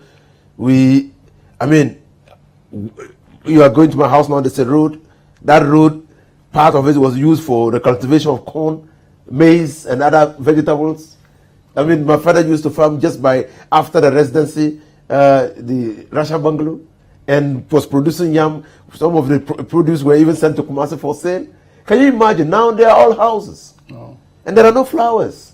Everything is gone. It's gone. If we were going to school, I attended. So when they sent me to Zegbele, and the head teacher advised that they should send us back home and return in the new academic year, my father could not understand. And he had dutied my senior brother to send us to school. So when my senior brother reported, he said no. He must just find a school to go. Fortunately, my senior brother had a friend who was a head teacher at Chuku Primary School. So in the evening, my senior brother was a man of means. He had a shop, and every evening. He's older. Yeah, my senior brother, not the one I'm. Not the one you went to the school. My father's firstborn. Okay. Mm-hmm. The father's firstborn. Mm-hmm. So in the evening, his friends came around to sit at his shop, and he said that my father had said he should send us to school, and Zegbele had refused to accept us. Then the head teacher said, well, Chogo was far. We are just by the post office. In Chogo Province, Chogo Hilltop. It's far. Yeah, so, but if he was minded to send us to school and also organize a means of transport for us, he will take us. So that's how I started. That's how you started. So you went to Chogo. So that's where you started from. I started from Chogo Primary School, and then from Chogo I went to St. Joseph's. And from St. Joseph's I went to Nalego Secondary School. Why do you leave Tamale to Nalego Secondary School? Yes, that's a good question. Because you had what? I had friends. Oh. I had a friend, Tanko Isahaku, whose senior sister married from the Nairis Palace. Okay. And then the husband was working at Nestle. And so when the sister married, Tanko Isahaku was my friend when we were in Chugu Primary School. In fact, we followed each other to St. Joseph's Middle School. Which year was this when you went to secondary school? 1974. 74. The last time I moved from Tamale to Nalerigo was about 3 or so years ago. Yeah. I went through Gushao to Nalerigo, through Bintri. The road was not tarred. It's a bad road. But when I was Minister for Roads and Highways, we did the road from Wale Wale. We had continued, actually.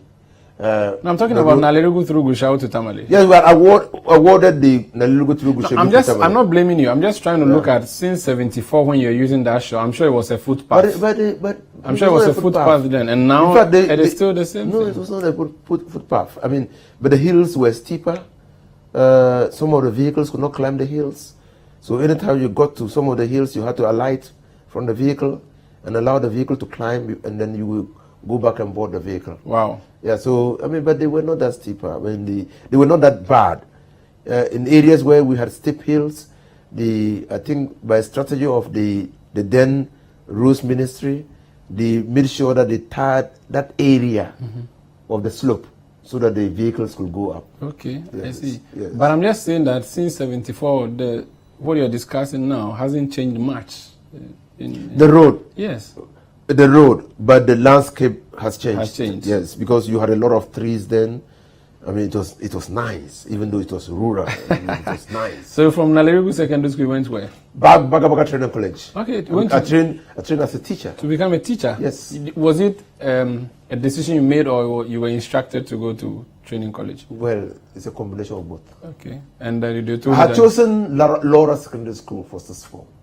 What sent me to Laura, I don't know. And my father said, over his dead body. You're not going to Laura? What? Laura for what? Over his dead, he didn't even know where Laura was. Laura was then part of the Upper East region. Would be very far from Very you. far. Even now, the road to Laura from Tamale went to Laura Secondary School. So my father would have none of it. And I also said I wanted to go to this form. Then when I was not going, there was a teacher by the house who said, look, why don't you just go to it, post-secondary teacher training college? You can always go to university or even to the sixth form after but you will have that qualification. So I see that I agreed to the advice. I worked on it. I went to buy the form for Boga Boga Trading College on the day of the interview. Fortunately, there was a Catholic father, Father Mike, who was then at Tamale Secondary School as their chaplain. And so when I filled the form, I sent it to Father Mike, and he endorsed, and I brought it back. My results were good. So they had accepted the forms, and then they put me through the interview. I went for the interview, and I was given indication that I would take it. So I was part of the first batch of students. To be admitted. So you went for 3 years, came out as a teacher. As a teacher and taught at Nyamkala Middle School, and then after Nyamkala Middle School, I went to teach at Vitim. Vitim Senior High. Junior Secondary School, which was a junior secondary school. Okay. Yes. How many years did you teach for? I taught for 5 years. Only. And then you left to where? I went outside the country. I went on the Ghana-Libya teachers thing. I mean, when exchange program, sort of. So, and taught for 3 years there. In Tripoli? No, in Nalut. Okay. Yes, and just came back and went to the university. When I came back, I went back to teach. Okay, and that entitled me to scholarship. I mean, study leave with pay, and then I came to Legon.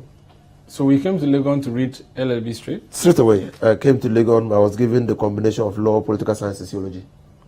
Yes. And so you did 4 years? No, I did 3 years.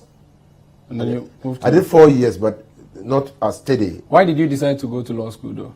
No, I did 4 years, but not because of study. I did 4 years because in the year I went to Legon, the universities were closed down for 1 full year. I mean, they had gone on demonstration. Students had gone on demonstration. Kosibucho was the finance minister. Okay. And the universities were locked down for 1 good year. And so, so I did 4 years, but actually not as a course of study. As a teacher, why did you decide to go to law school? Have you always wanted to be a lawyer or? Well, I mean, I think my story is a combination of, it's just been, just like my going to school, it's just been coincidence. Okay. I had met this lady when I was studying to go to university. And I had tried the first year, I couldn't get into the university. Then I came to Accra and I chanced on the lady, and we were at Workers' College here. At that time it was Workers' College, not Accra, University, what did they call it? Yeah, Accra Technical. No, not Accra Technical. Workers' College is not Hall. No. Workers' College is now Citi Campus. Okay. University of Ghana Citi Campus. Okay. That time it was called Workers' College. So when we were there studying, I couldn't get through. So the following year I came to Accra and I found her and she told me she was reading law. And I said, if we are reading law, then it means I can read law. And then you went to read law? Yep. Who is this woman? I don't know. She also did very well. In fact, she was given law for first year, but she couldn't make it to the second year. At our time, you were given law in first year, and then you had to justify your inclusion. Okay. So when I went to the faculty, she was not in the faculty. She had left the faculty because she couldn't make it to the... So you never met again? No, we never met again. We met on campus of the University of Ghana when she was doing another course. Okay, but not as a lawyer. So she never became a lawyer? No, so I don't know of now. Which year were you called to the bar? 2000, exactly. Oh, so this is your 20th year? Yeah, at the bar. Wow, congratulations. So I should be at my mates are at the High Court. Oh yeah, if you're a judge, you would be at the High Court? At the High Court, or above the High Court, yes. And you can be Attorney General? Yes, I can. You can be Attorney General? Yes, I can. You can be president if you want because you're over 40 years old. Well, you are looking at the possibilities. Has law been, which one is more fun, teaching or law? Law is more fun. Law is more, it opens your eyes to many things. Many things we take for granted. Many things we take. Even while at the Faculty of Law, I realized that even people who have not gone to law school or studied law of any kind speak law. Now my father had a plot of land in Tamale, and when we were growing up, one day we went to him and said, look, he should sell his plot of land because 12 children, you have a plot of land. It's now in the middle of Tamale. It's just one plot. If you sell it and just move out of the team, you'll be able to buy acres of land. And then the children can have access to a lot of land to build. My father said, yes, but we don't have capacity to tell you can't, like he said in local language, you can't tell me what to do with my plot, because when I was buying the plot, you were not there. I bought it with my money. So I should decide what to do with the plot. It is only when I die that you can decide what to do with the plot. But so far as I'm living, you can't run his family for him. That was a law course I took in equity and trust. Is your father alive? He's dead long time. He died before. He died in my third year in the university. Was he educated? No. Okay, so he never saw you read law. He saw me enter the university, but not read law. I see. I'm asking you this question because, from an ignorant point of view, there are many Muslims who think that. The Muslims, even when I was doing law, they were saying that. But my parents think if I went to read law, I'll become a sinner. It's haram. No. There's an ayah of a verse in the Quran which says, "Alaysa Allah bi ahkamil hakimin." Don't you know God is the judge of judges? What does it mean? You must be a lawyer before you be a judge. So it means that verse accepts that there are human judges, and then there's an overall judge somewhere. This is Face to Face on Citi TV. If you are a constituent of Tamale Central, what's your judgment of your MP? We are celebrating his life in Parliament. When we come back, we will talk about his work in Parliament and, of course, ask what's next after Parliament. Don't worry.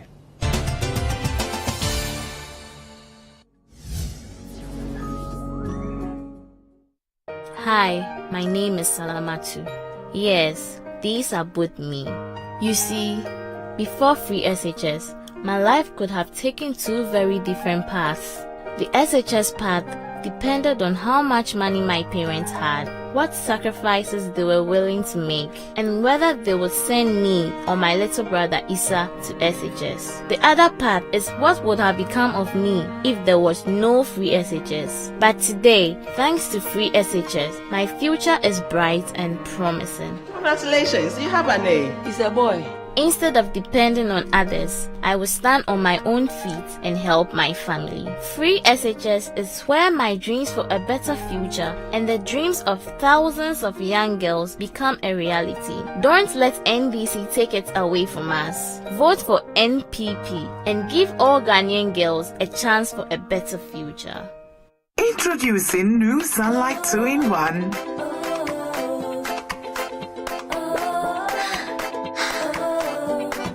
It gives you burst after burst after burst of long-lasting freshness.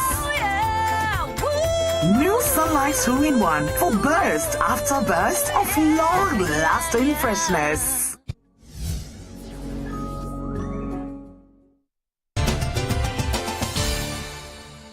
You're welcome back to Face on Citi TV. My name is Umaru Sandamadu. My guest is Alhaji Inusa Fuseni. He was a teacher, he's a lawyer, now he's a member of parliament, and he's leaving. How did you end up coming to parliament? When did you decide that, okay, let me do politics and let me go into parliament? Well, so about politics, I started quite early. From campus? No, before campus. Okay. I started politics during the time of Rawlings, when he staged his military coup. You were young then? I was younger. I had just left training college.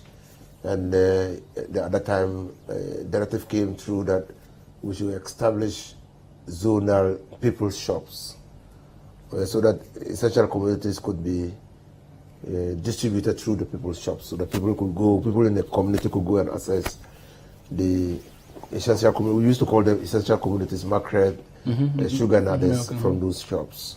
I had just completed training college, but the people of my area had tremendous confidence in me, and so they elected me as the secretary to the people's shop. That's how. So you have been in the PND system from those Yes, times? I started that way, and then when I went to Legon, my third year in Legon, I became the 10 secretary, president. Okay. That is a tertiary educational institution that's work of NDC. Yes, I became their president. Did you do NOOCs? No, I didn't do NOOCs. Okay. Yes, I did Northern Students Union. I also became their coordinating secretary. At the time I was staying president, I was also the coordinating secretary of Northern Students Union, NSU. Mhm. And then when I left Legon and went to law school, I continued with my political activity. After law school, the party formed committee. The committees, Rollins had lost, Kufuor had come in. The party formed committees and they put me as a secretary to the legal committee of the party. And so I went around the country defending people who had fallen foul of the law by reason of the 2000 elections that we had. I defended a lot of people. And so in 2006, I did it up to 2004, 2006. Seniwayo had come in 2000 and beginning of 2004 when they created the new constituencies. Kufuor had created about 25 or so constituencies. Okay. And you benefited in Tamale? No, I did not benefit at that time. Not you, I mean Tamale constituencies. Yes. So Tamale Central Tamale constituencies were two. They were just Tamale Chugu constituency and Gutugu Sawandra. And so he created Tamale Central out of the two.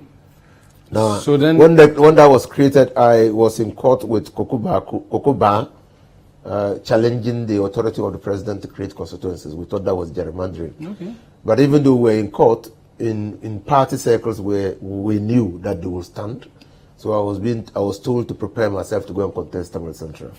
So when they opened nominations, I went and filed my nomination to contest primaries. Which year was this? That was in the year 2004. Okay. And so while we were there preparing, running around for the contest, Seniwayo had crossed over from the NDC to MPP. MPP to NDC. Okay, MPP to NDC, yes. Yes, and then so he was NPP MP. He was MPP. I think he was vice chairman of the MPP, one of the chairmen. You know, they have many chairmen. Okay, so as a regional vice chair. No, national. Yes, and he resigned from the MPP and joined NDC. And so when he joined the very day we organized his welcome at the party headquarters, in the evening I got a call from one Dr. Yahuza Gomda who said that it was important for us to reward his visit with a seat. A seat. And I asked him why he was calling me, because they had known that I was showing interest in it. Well, obviously, it appears to be that it was a big conspiracy within the party that they should reward Seniwayo with that seat. And spite the MPP. I don't know. I'm saying and spite the MPP. What they told me then was that they wanted to reward him with a seat, Tamale Central seat. So, I mean, I had said that I wouldn't step down for Seniwayo because I thought that I had also earned my right to contest for the seat until the late Professor Mills called me a day to the elections, primaries. And so you were going head to head with him? Yeah. I was not going head to head. I was clearly ahead of him. Because But he was in the contest? He was in the contest. We were three. Seniwayo, Kunkundana, and myself. We were three. But I was clearly ahead of Seniwayo. I don't know if Kunkundana was clearly ahead. So it was a new constituency? It was a new constituency. So, okay. So Professor Mills then called me the day before the primaries and impressed upon me to step down for Seniwayo. Now I asked him two basic questions. What party were we building if we were not rewarding loyalty and commitment? And why wouldn't Seniwayo also match his time in the NDC? He only told me that, oh, sir, you are younger, you shouldn't be the person to end the political career of Seniwayo and look up to me. If we win elections, we will definitely be recognized. So I said, fine. I mean, it's good to be patient. It's good to listen. I mean, so you listened and you withdrew? I listened and I withdrew. I withdrew. 2 or 3 minutes after he told me that, he called back to say that I shouldn't even go to Tamale. Wow.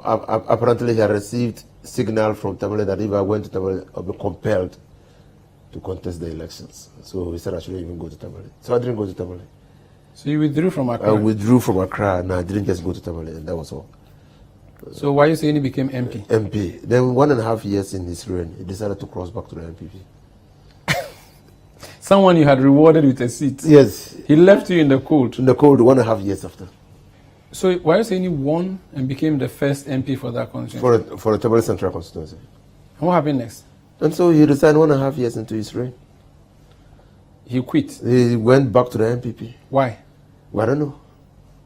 Did he? It was his decision in the first place to join NDC. It was his decision to return to the MPP. So did he literally cross the carpet in Parliament? Where were you that day? He did I was in court. I was defending NDC guys in court. And my phones were off. Then after the case, I came out of court and put on my phone, and I was literally bombarded with calls from my colleagues in Parliament. Haruna Idrisu was the first person to call me and said, "My brother, you have to prepare to go to Tamale and contest the elections." I said, "Why?" He said, "Why? I just crossed carpet." Backben called me. Many people were calling. Tamale people were calling. So I mean that I couldn't continue with the cases I was doing that day because I was overcome with emotion. And then, you know, if somebody crosses carpet, Electoral Commission has a number of days to conduct the elections. So we just went into action. I went to see President Rawlings. He said, "Oh, go and contest. I mean, we will support you." And I went to see Mrs. Rawlings. She gave me 2 vehicles. Wow. Go and contest and pins. I want to call them what? La Paix. NDC pins. And I went to see Professor Mills. He said, "Look, I'm coming to support you. Go." But NDC had to organize primaries. At this time, 8 people came to contest. 8? 7 more, including me, 8. Did it include the man who contested with you and Wayoseni? Yes. Okay. Yes. Included Mutala. This current one who wants to replace you? Yes. He has always been on the sidelines. Yes, he contested me twice. Wow. Yes. And then you won? I won. So you won the primaries and you won the main election? Main election. Wow. Yes. Yes. Were you in touch with Wayoseni after that? Did you speak? Well, Wayoseni incidentally is my in-law. Married my sister, my cousin. So did you speak to him about why he did what he did? Well, I couldn't because he's older than me. Oh, he's a senior. And he's my in-law. Oh, so you I have couldn't to go and first of all he's older and my in-law. How could you? That would be impunity. Do you remember the percentage by which you won the first elections? The first election, NPP did not contest. They rallied behind Senewayo. So Senewayo came in as independent. Oh, really? That's what he did? Yes. He withdrew from the election. He crossed carpet to the MPP. He couldn't contest on the ticket of MPP. He contested as an independent with the orange as a symbol. And NPP did not fill the candidate. They supported him? They supported him. You beat him nicely? Mercilessly. You beat your own in-law? Yeah, well, he had decided, when he said he was not going, when he said he was going... You left him to go. But now that he's coming as an opponent, I see. Yeah. So when you entered Parliament, how does it feel like? Well, it was good. I mean, I was... So you came in as a by-election MP? MP in 2006. I was sworn in on... that was the year I was finishing secondary school. Second May or so, I was sworn in. But because I was already active on the political scene... You knew your way around. I mean, I didn't go to the back bench. Okay. I just came and took Senewayo's seat, which was front bench. And apart from the Committee on Finance, which he was on, which E.T. Mensah took away from me. He was a whip. E.T. Mensah was a whip. Yes. All other committees, they left me on.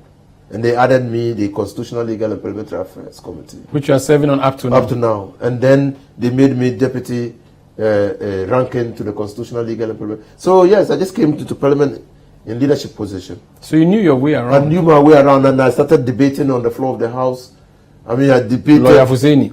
Yes, and you know, the first time I got up, I was just, instead of Mr. Speaker, I was saying, "My Lord." They said, "Oh, don't worry, because you make the transition." And Nana Akufo-Addo was the Foreign Affairs Minister. I remember I debated him so many times on the floor of the House. I see. Yes, I see. Yes. What's the biggest thing you think you've done in Parliament since 2006 when you came? The biggest thing, in my view, that I have done in Parliament, the biggest, was when Ghana was confronted with the marital rape law. That President Kufuor, Parliament had passed the law, but President Kufuor refused to assent to the bill. What was the law called? The bill? We christened it marital rape. Marital rape, okay. Yes, I mean, it was that if you had sex with your wife without her consent, it was rape. And many people rose up in arms against that law. So marital rape. Yes. So it was a bill that came to the House? Rape within a marriage setting. Okay. So it was going to be a law. It was going to be a law. We call it marital rape. I mean, many people call it marital rape. So government sponsored it to the House? Yes. It went through? It went through. Parliament had passed it. You were opposed as minority? No, President Kufuor. I mean, I wasn't opposed. I don't know. I mean, but we were not opposed, except that individually we had oppositions. Okay. So what was your position? Even that is, I'm not even talking about our position now. Okay. President Kufuor had refused to assent and sent it to the Council of State, and Council of State brought it back with his comments. And the gender committee chairperson, they were meeting again. Degburu was in Parliament. John Akparibo Degburu was in Parliament. He was part of the committee, and many people were in Parliament. And then they were discussing that particular provision. And I was just passing by with my bag and books. And then they said, oh, lawyer, this provision, how do you, as if, you know what we say in Islam, as if like a revelation. I just said, but why don't you formulate it this way? And I tell you, Sandra, that is my formulation, that is in the law. So then he went back and he got access. When he went back, President Kufuor, it was only Ndebugri who saw the mischief. Who saw that I hadn't done anything substantial to the provision when it was, I mean, in the form it was when it was rejected. And I just played with the words. Ndebugri was PNC MP at the time. At that time. But he was playing on the side of the MPP. Or? Yes. And he said, oh, yes, it's the same thing, but I was just playing with the words. And it went through. What significantly did you do differently? Or I reorganized the words and created some vagueness in the provision for the judges to decide. So as of now, there's that law. There's that law in our books. The books. And you believe that? I'll say that I was. The second thing was when they were discussing moving secondary, senior, high school education to 4 years, when it was 3 years. The NDC position was that it should be 3 years. MPP was that it should be 4 years. I said, look, if you put 4 years in concrete provision, you will, even you want 3 years, you will come back to Parliament. And I debated J.H. Mensah on this matter. You will come back to Parliament. In fact, and that debate found expression in Ace Ankuma's book. And that's how I became free with Ace Ankuma. So you will come back to Parliament to amend it at tremendous cost to government. And it happened. Just insert at least. Secondary education shall at least be 3 years. And they came to pass. It came to pass. And they came back to Parliament to amend it.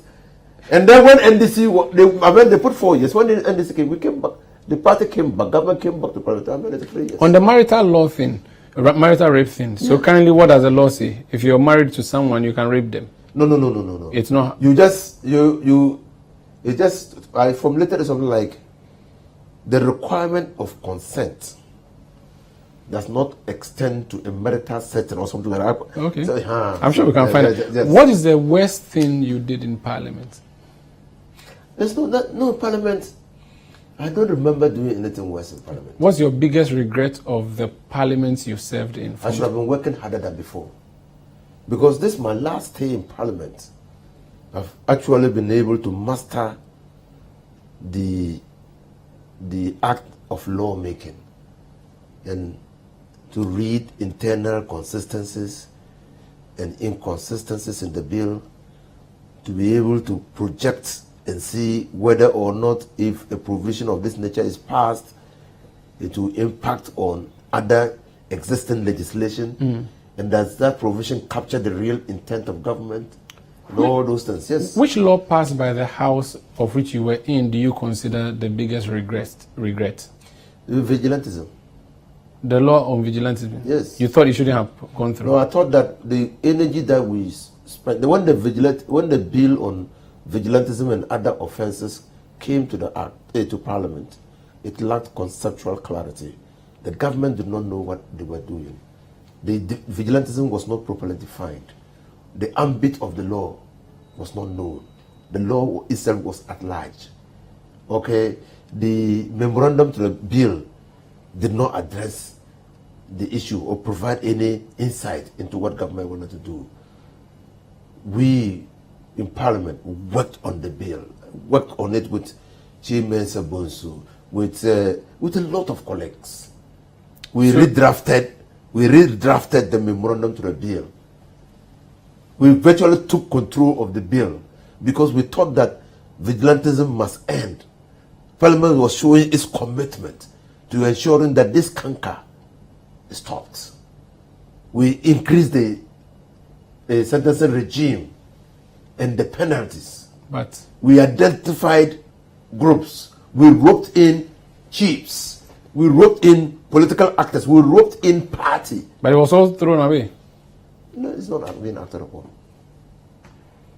If you had your way, that law should not have gone through. That law, if I had my way, that's my regret. My regret is that we've spent a lot of time and effort. We organized a stakeholders conference here. Let me understand. Is your regret that the law went through, or is your regret that the law went through but it's not being... The law went through but it's not being implemented. So that's your biggest... So That's it's my not that you regret that you passed that law. No, that's my biggest... You are happy you passed the law, but it's not being implemented. implemented. This is Face to Face on Citi TV. My guest is Alhaji Nusa Hussein. When we come back in the final laps, I'll ask him what is his biggest regret representing the people of Tamale Central, and what's his biggest achievement? Don't go away.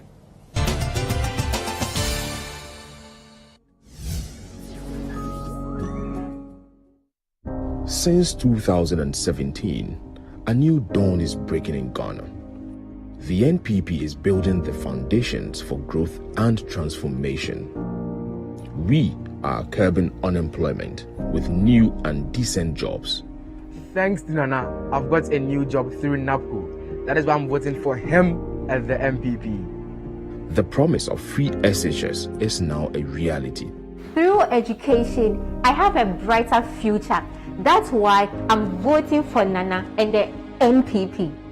The future of our country is in the hands of a competent leader, a man you can trust. I trust Nana.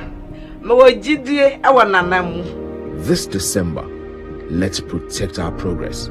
Let's give Nana 4 more to do more for you. 2020, 4 more for Nana. 2020, yes, for Nana.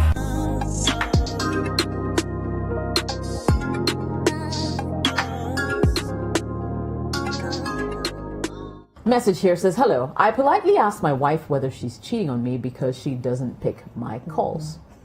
She got really upset and is packed out of the house. I went to plead with her, but she says she's not coming back because I don't trust her. What do I do? I'm dying slowly. How do you go from she's not answering my calls, why are you cheating on me? There's more to the story, and for me personally, this has more to do with him than her. After the first time you say it, the second time, and it's like, okay, all of a sudden I'm not picking up my phone calls. And does that mean that I'm cheating on you? You did the whole paradox of I politely asked if she was cheated. Which one is that? Because that I was about to ask you ladies, like, how do you do that? Like politely asked. So he said it in a nice voice, so he said it with a smiley face. He said it in a bad voice. Sure, you're cheating, honey. You must be cheating. Now who cheating? Like, I really understand. Sister is sponsored by Vodafone. The future is exciting, ready and secure. You decide.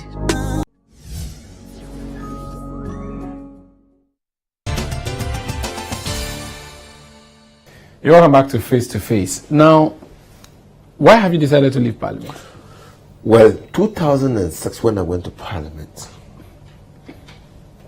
persons who have come of age and are now on the register were probably just 4 years old,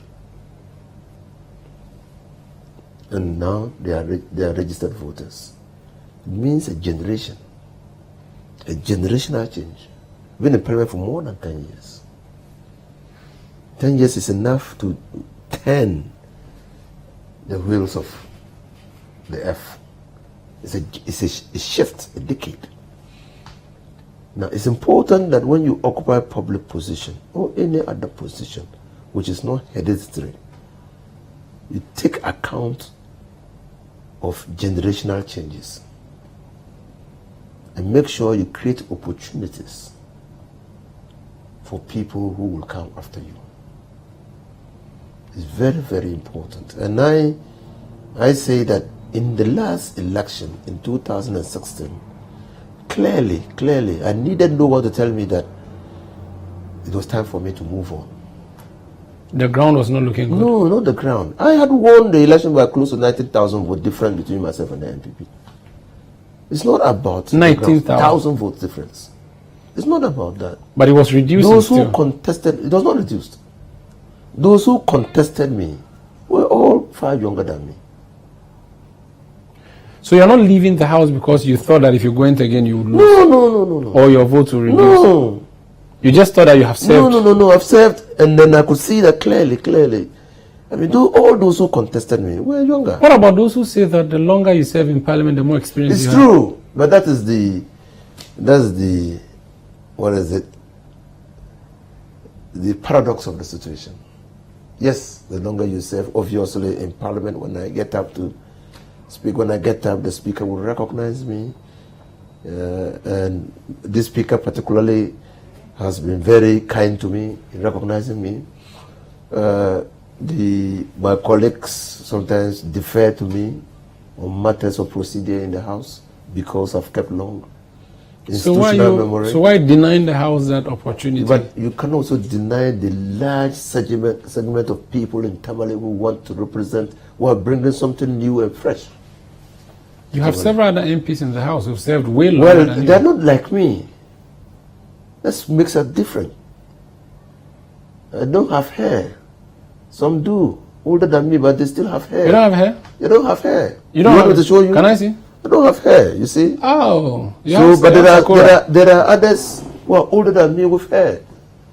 So yes, we're different. I'm the only Inusa in Parliament. We're different.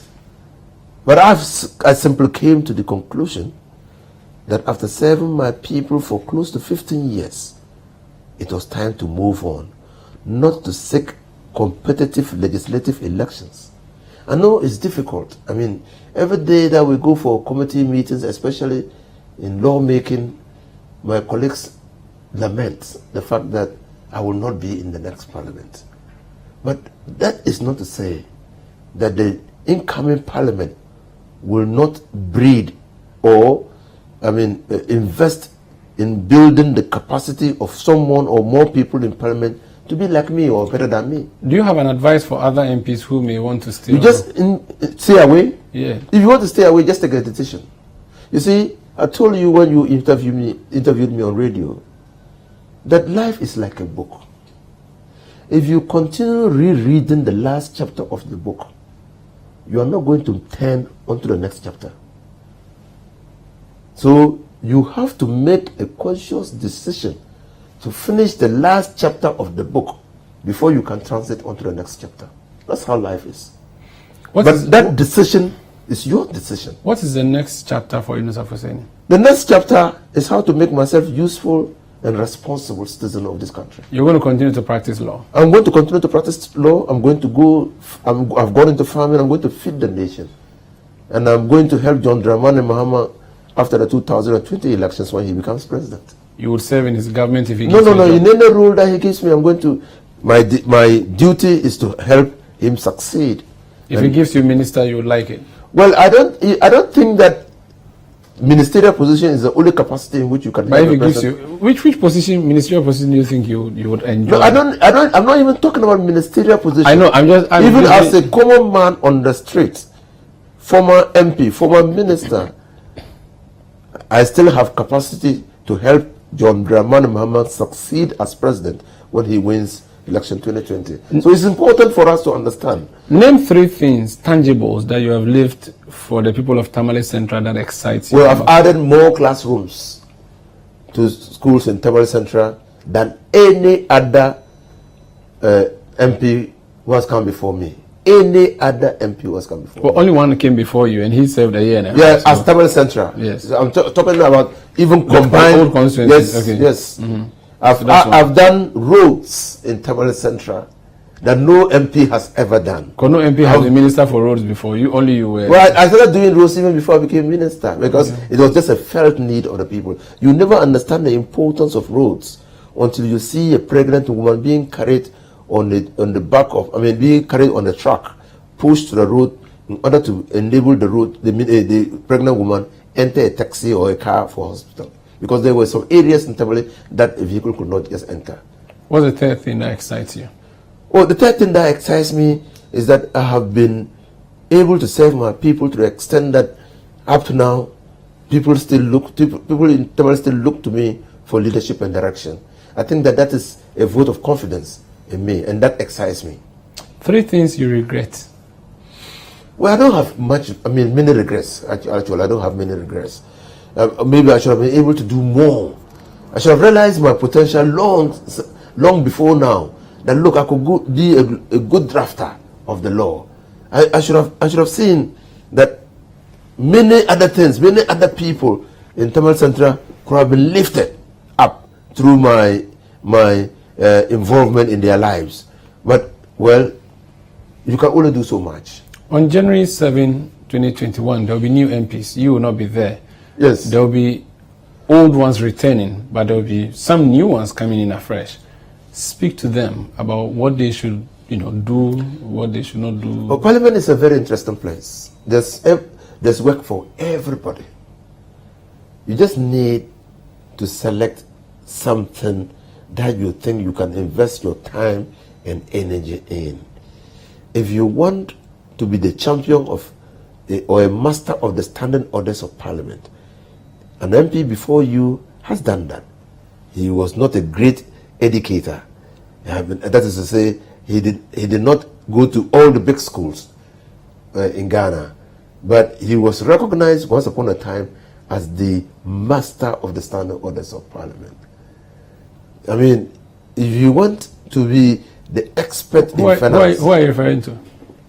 I won't mention names so that if you want to, you might know the person because you were that time a correspondent from Parliament. No, I know the person. I'll tell you want to share with our viewers. Yes. Okay. No, so you want to be somebody who takes finance issues seriously.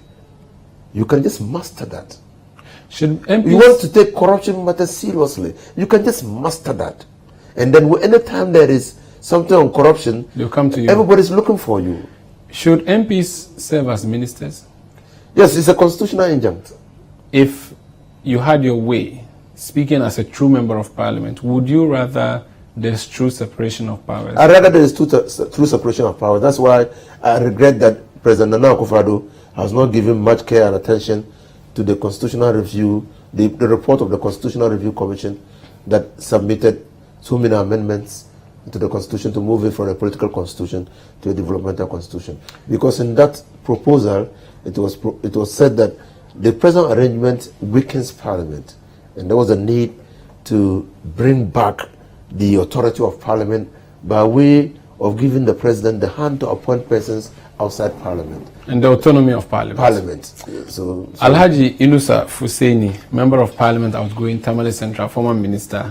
Thank you for speaking to us on Facebook. And we wish you all the best and congratulations. Thank you. Thank you. So that has been my guest today. He is voluntarily leaving Parliament. Some are struggling and spending so much to come to Parliament. Of course, here on Face to Face, we speak to everybody.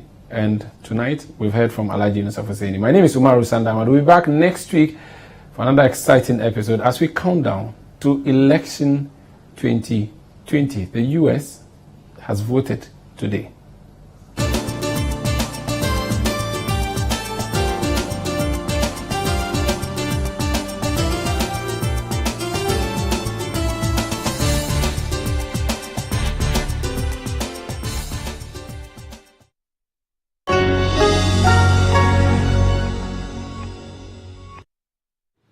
There's a time for everything in the agriculture value chain, from land tilling, planting, harvesting, storage, and even marketing. Now, when it comes to storage, local storage methods in the northern part of the country, as well as our middle belt, where a majority of our agricultural produce are generated, will not suffice because of possible losses due to pest damage. Now, due to such challenges, farmers are usually forced to sell early, leading to income losses. So therein comes these new warehouses under IPEB. We're currently at the Lamshegu warehouse complex, where we already have some old warehouses, but new ones have been added. Now, how critical will these be? For some stakeholders, it will prevent such things as post-harvest losses. We know farmers, after farming, there is abundance of food, produce, and some of them just go to the market and sell them at cheaper costs for the fear that it will go bad. But if you have the storage, you can go and store them at the facility. So we think in collaboration with USAID, when we do the warehouses, it also help mitigate the issue of food security in the world, not even in the country. Because if Ghana has a lot of foodstuffs, where to even store their food, it can go to our neighboring countries and even other countries. So that's the reason why some of the warehouses are completed. We have over 40 that are completed, fully completed. Baby, I know you didn't go na ye bread. That's the guha apata ye bopatene di guma. Edutama ye peton na bibri apro. Mwa ure ni adwe ye den kura bibri unyani nyina bibri be pro. Enti base abanye warehouse amang be ni aje ho papa. That's the ebe boy. The team can say, Madaroma, was you na mobile boy, say, Benya baby Padiego. Here will see me a Mosim. I am any Japa. In the northern regions of the country, the following communities will benefit from the warehouses. Northern Region: Tamale South, Yendi, Kumbungu, Tolong, Bungpurugu. Savannah Region: Yape Kusogu.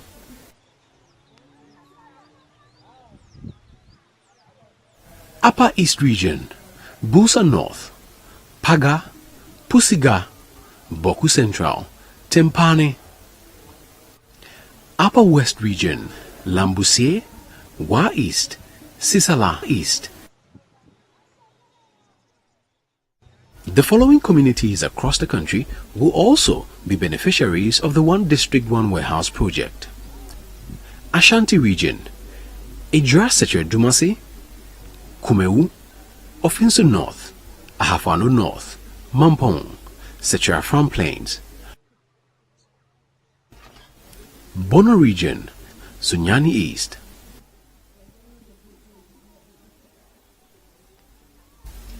Bono East Region: Nkranza South, Atebubwa Mountain, Techiman South.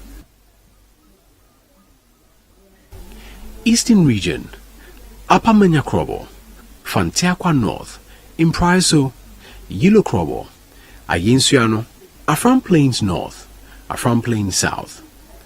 Oti Region: Krachi East.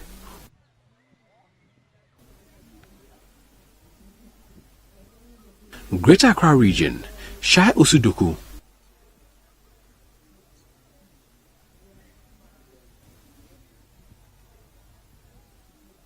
Central Region: Cape Coast North, Ewutu Senya East, Upper Dintra East, Upper Dintra West, Trifua Timokwa, Asin North.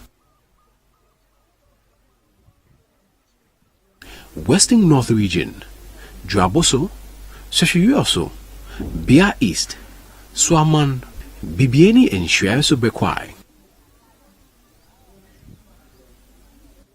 As government implements its integrated strategy to improve the fortunes of agriculture in Ghana, using programs such as the Planting for Food and Jobs, the One Village, One Dam, as well as the Warehouse Receipt System, it has become evidently important that warehouses or new warehouses under the One District, One Warehouse policy be provided across the country to ensure that excess produce are mopped up.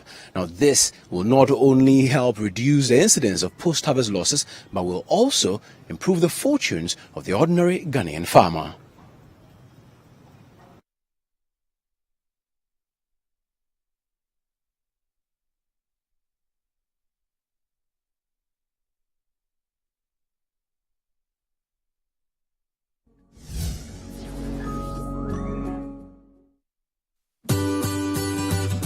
Citi TV is live on DSTV. Go to channel 363. On GoTV, access Citi TV on channel 182. on a digital TV, please press the menu button on the remote control and run a new search on your TV. Take note that without an antenna, you cannot access Citi TV on your television. Citi TV can be accessed on a free-to-air digital box like the Go TV and Star Times box. Citi TV, it's your world.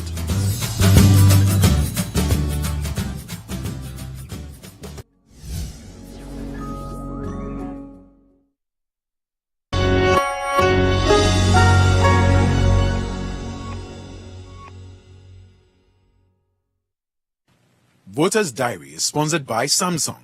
Samsung, inspire the world, create the future.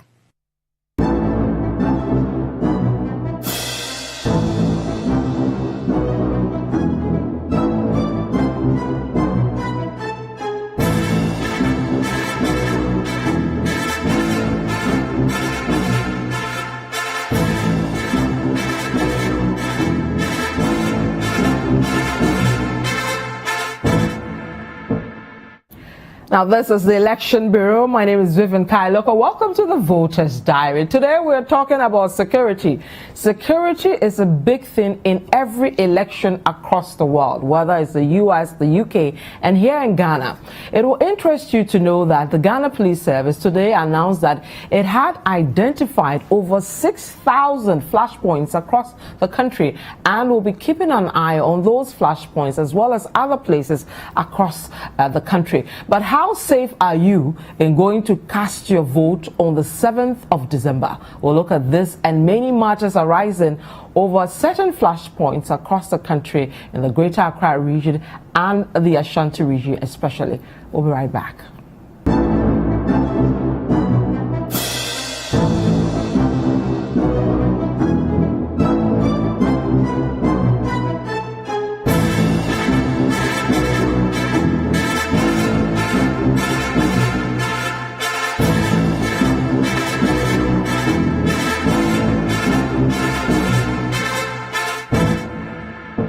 And you're welcome back to the Voters Diary. My name is Vivian Kailoko. We want you to be part of this conversation. As always, send us a message via Facebook or Twitter. Remember to add the hashtag Voters Diary, or you can send us a message via WhatsApp on the numbers currently on your screen. Our big conversation today is around security, how safe it is for us to cast our votes in December. I'm going to be doing this discussion with two gentlemen. They have been studying the matter of security over the period, especially during election years. I have Anas Sheba Seidu. He is our security correspondent. He's been monitoring this, and today he was part of a number of journalists who met with the IGP over the latest on this matter. Anas, welcome. Thank you, Vivian. Okay. I also have with me our lawyer here, as well as our head of features and articles here at Citi FM and Citi TV. He's been with us on Voters Diary since day one. Salam Adonu, welcome. Thank you, Vivian. Right. So, gentlemen, you're welcome. Security is a big thing, you know, in every election. Before I'm going to start with your thoughts around all that, what we'll be doing today, the flashpoints, the announcements made by the IGP, I want to quickly go to a video from the IGP who addressed the press today, telling us how ready the police service are and some of the interventions they put in place to ensure that you and I can go and cast our ballots in peace. 62,794 security personnel from the Ghana Police Service, the Ghana Fire Service, the Ghana Prison Service, the Ghana Immigration Service, the Customs Division of the Ghana Revenue Authority, and the Ghana Armed Forces are being deployed for the elections. All the personnel that I've mentioned will be in their regular uniforms, with the exception of officers from the Criminal Investigation Department and of the Police Service and the Bureau of National Investigations, who will remain invisible, in quotes. We will adopt a 4-tier approach of starting duties of policing the ballot at all the 33,367 polling stations, revised to 40,000 recently, and 275 collation centers. patrols, rapid response, and standby forces to provide swift action when the need arises. So that's the IGP speaking there. So guys, security, big thing. Let me start with you, Anas. You are a security correspondent here, and you've been monitoring before the registration started, during the registration, after the registration, when campaign moved to the next level where it was intense and all that. In general, security-wise, I mean, over the period we've seen armed robbery cases, people have been killed. We've not seen closure to a number of, high-profile murder cases as well. Generally, what's security like in our country? Thank you very much, Vivian. I will say over the past month, in 2020, crime has reduced. Many people within security circles will tell you they will attribute this to the COVID-19 or coronavirus. So between March and September, we had a drastic reduction in crime in the country. In an election year, mostly you expect crime to be high because security officers always shift attention from such traditional crimes to political violence, political activities, political related violence. And on their blind side, you see these kind of cases like armed robbery, murder cases on the rise. But due to the virus, you had crime reducing. Getting to the latter part of the year, September, October, now we are in November, you realize that in the past 2-3 months, gun crime is at a particular level. And it came at a point politics or political activities got to a particular level. It tells you that now the intelligence gathering, the police operations, security operations are more geared towards political activities, getting intelligence. But can they manage the two? Because because it's election period, our attention goes to election-related violence, knowing very well that the other side won't be asleep. They also wake up. Can't we manage the two, or we don't have the personnel logistics to do that? First of all, personnel. For instance, the Ghana Police Service has about 40,000 personnel.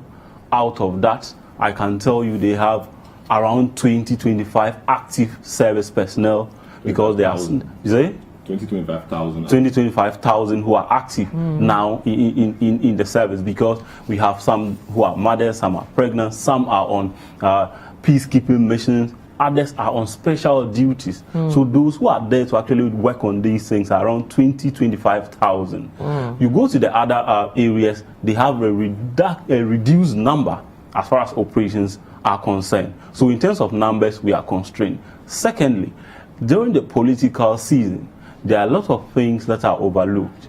For instance, if there's a minibus carrying, it's supposed to take 10 people, then it's taking 25 people with even some on top of it, and then political party colors, chances are that these people will be allowed to pass a checkpoint. Police, in a way, reduce the way they implement the laws. They allow these things to slip. And the criminals also monitor. They monitor, look out for these loopholes, and they take advantage of it. One other thing that also brings about the rising crime during these seasons is that the robbers or the criminals are also part of society. I know that if there is this MP or there's this politician visiting 10 communities, he will make donations, he will carry huge sums of money, he will give to people. So if I attack him and succeed, at least I'll walk away with 1 million cedis or more. So there's the cash flow, physical cash flowing in the system, people chasing for it. So the tendency of crime rising at this time is high. So the security can only but do little about it, because people who lived their life in Accra and had protection by the police, now they are moving into the villages, moving into places that police officers are not there to campaign. Okay. And it will be difficult for the police to be there to defend them. So it wasn't out of place what we saw in Infantsiman with moving from Accra in terms and then attacking and killing an MP on such a stretch. Yeah, it is not. And if you remember the MC who was supposed to donate or to disburse the donation from the vice president, he was nearly attacked. There was a roadblock, a robbery incident that happened ahead of him. And this is Savannah region. Yeah, Savannah region. Yeah, Savannah, that's right. The floods West Mampusi district, the chief executive. He was nearly robbed. And he indicated to us that he had the cash in his car. He was going to distribute it. He was fortunate that they detected the roadblock 100 meters away and he was able to escape. Okay. It means they are also studying the trends and they are aware of what is in the system and they go for it. Okay, so let me bring you in. I mean, what he's saying is quite interesting, and especially during an election year, and the fact that we channel all our resources to political related violence and then take away, the other types or the traditional form of crime. But 2016, in terms of crime related to politics, did we even get it right from what you monitored during that time? Well, safety or security is very important in everything we do. Indeed, when you look at even Maslow's hierarchy of needs, the second level of that after physiological needs is safety and a few other things. And personal security or general security is part of that. So anything that has to do with the security of the person, security of institutions, security of processes is key. And because you cannot always provide your own security, that is why the state is there to assist. The state has resources given to it by the people to be able to do that. Election-related violence is not something new. It's been with us since, even from in the days of Nkrumah, etc. These election-related violence has been the case. Fourth Republican era, we've seen election-related violence from 92, 96, 2000, even in between. We've seen every election has had its fair share of electoral violence. But is it a good thing? No, it's not. It is bad. That is why we have to always ensure we nip it in the bud. We have to put in place structures to ensure that such violence does not occur. Violence as it is a threat to free and fair elections, and especially if we are dealing with new or emerging democracies like what we have in the sub-Saharan Africa, where the least thing can trigger violence, and where very minor things which would be overlooked elsewhere become the real issues, triggering major incidents of violence. So we must do everything as we can to ensure that violence is brought under control. So I think it's also important to know that electoral violence or violence as a result of elections or campaigning or the electoral process occurs in various forms. We have violence perpetuated by people who just want to disrupt the electoral process or the elections or something. They don't have any stake per se in the election. They just disrupt it to make a case. You can have examples of terrorists trying to disrupt a certain process. We should not think that this is far away from us. We've just had incidents from Western Togoland. The Western Togolanders, or those so-called Western Togolanders, secessionists, could do something to disrupt the system, so that attention is put on them. When they do something to disrupt an election, they will have international attention of a kind, because once you are into an election, and Ghana especially, because we are the beacon of democracy in the sub-region, everybody looks up to us. People don't just talk about democracy for nothing. They don't compare our democracy to what is happening in Tanzania or even next door Cote d'Ivoire or even Nigeria, though Nigeria is doing better these days. They see our democracy as a real or the quintessential form of democracy. What happens in the US, what happens in the UK, and what happens in the advanced democracies. That's where they put our democracy. So anybody who tries to disrupt the election in order to bring attention to a cause the person is fighting would receive some international attention. And we must be careful that we do not leave any stone unturned in terms of putting in place structures to ensure that these maybe insurgents, I'll call them, do not rear their heads. Number two, which is more related to electoral violence as we know it, is violence triggered by the rivalry of candidates or between candidates and parties. That is what we have often happening here, and a number of things happen. So for example, rivalry causes, should I say, some enmity. People get angry with people. People think that you're my opponent. You're trying to take away from me what I have. You're trying to get me out of job. So people fight with their blood, because they know, especially in our parts of the world where it's a winner-take-all thing, people's livelihood to be lost as a result of elections. People fight them.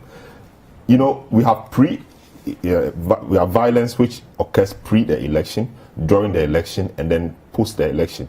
Pre-election violence usually occurs during the registration process, and we've had our fair share of that this year when we did the registration. So we had the incident in Kaswa where a whole MP and a minister shot into the air. We don't know where that matter has been investigated at all. We also had instances in Damba where somebody was killed. We've had instances in other places. Maybe a lot of them didn't receive the national, did not get on the national platform for discussion. But these things happen. They may be minor, but they sow seeds of discord among the people. And these are things that, if we have serious security agencies and serious intelligence gathering organizations, they must be picking up, and it's important. We also have instances where these seeds of discord and disagreements, etc., are sowed during even the primaries of the political parties, even intra, elections. These things have a way they can degenerate, and it's important to note all of them. On the election day, violence can also occur. When violence occurs on election day, it's due to a number of reasons. Maybe somebody is coming to vote, has been denied the opportunity to vote. So, for example, we must guard against that this time. Where during the exhibition of the voters register, we saw a number of people, huge numbers, unprecedented number of people having their names missing from the register. We should guard against that. What happens if I appear in the transmission process, votes or the numbers are padded, etc.? So when all these happen, and the post-election violence thing doesn't occur just on the day of the declaration of results, it grows days, weeks, and even months after the election. So, people will be jubilating, people will be teasing people will be doing all sorts of things. Like in the US right now, I hear in Washington, for example, a lot of the streets have been deserted. That is the US, because people are afraid that situations could degenerate and there will be violence. That is even the US. So those things must be nipped in the bud. Okay. Let me quickly deal with what, in my view, may be triggers for some of these violence, election-related. One could be utterances of politicians. What we say is important. Politicians inciting their followers against the other side or against institutions or etc. That is a major recipe for disaster. That is not good, and so we must work on that. Number two, the conduct of the referee.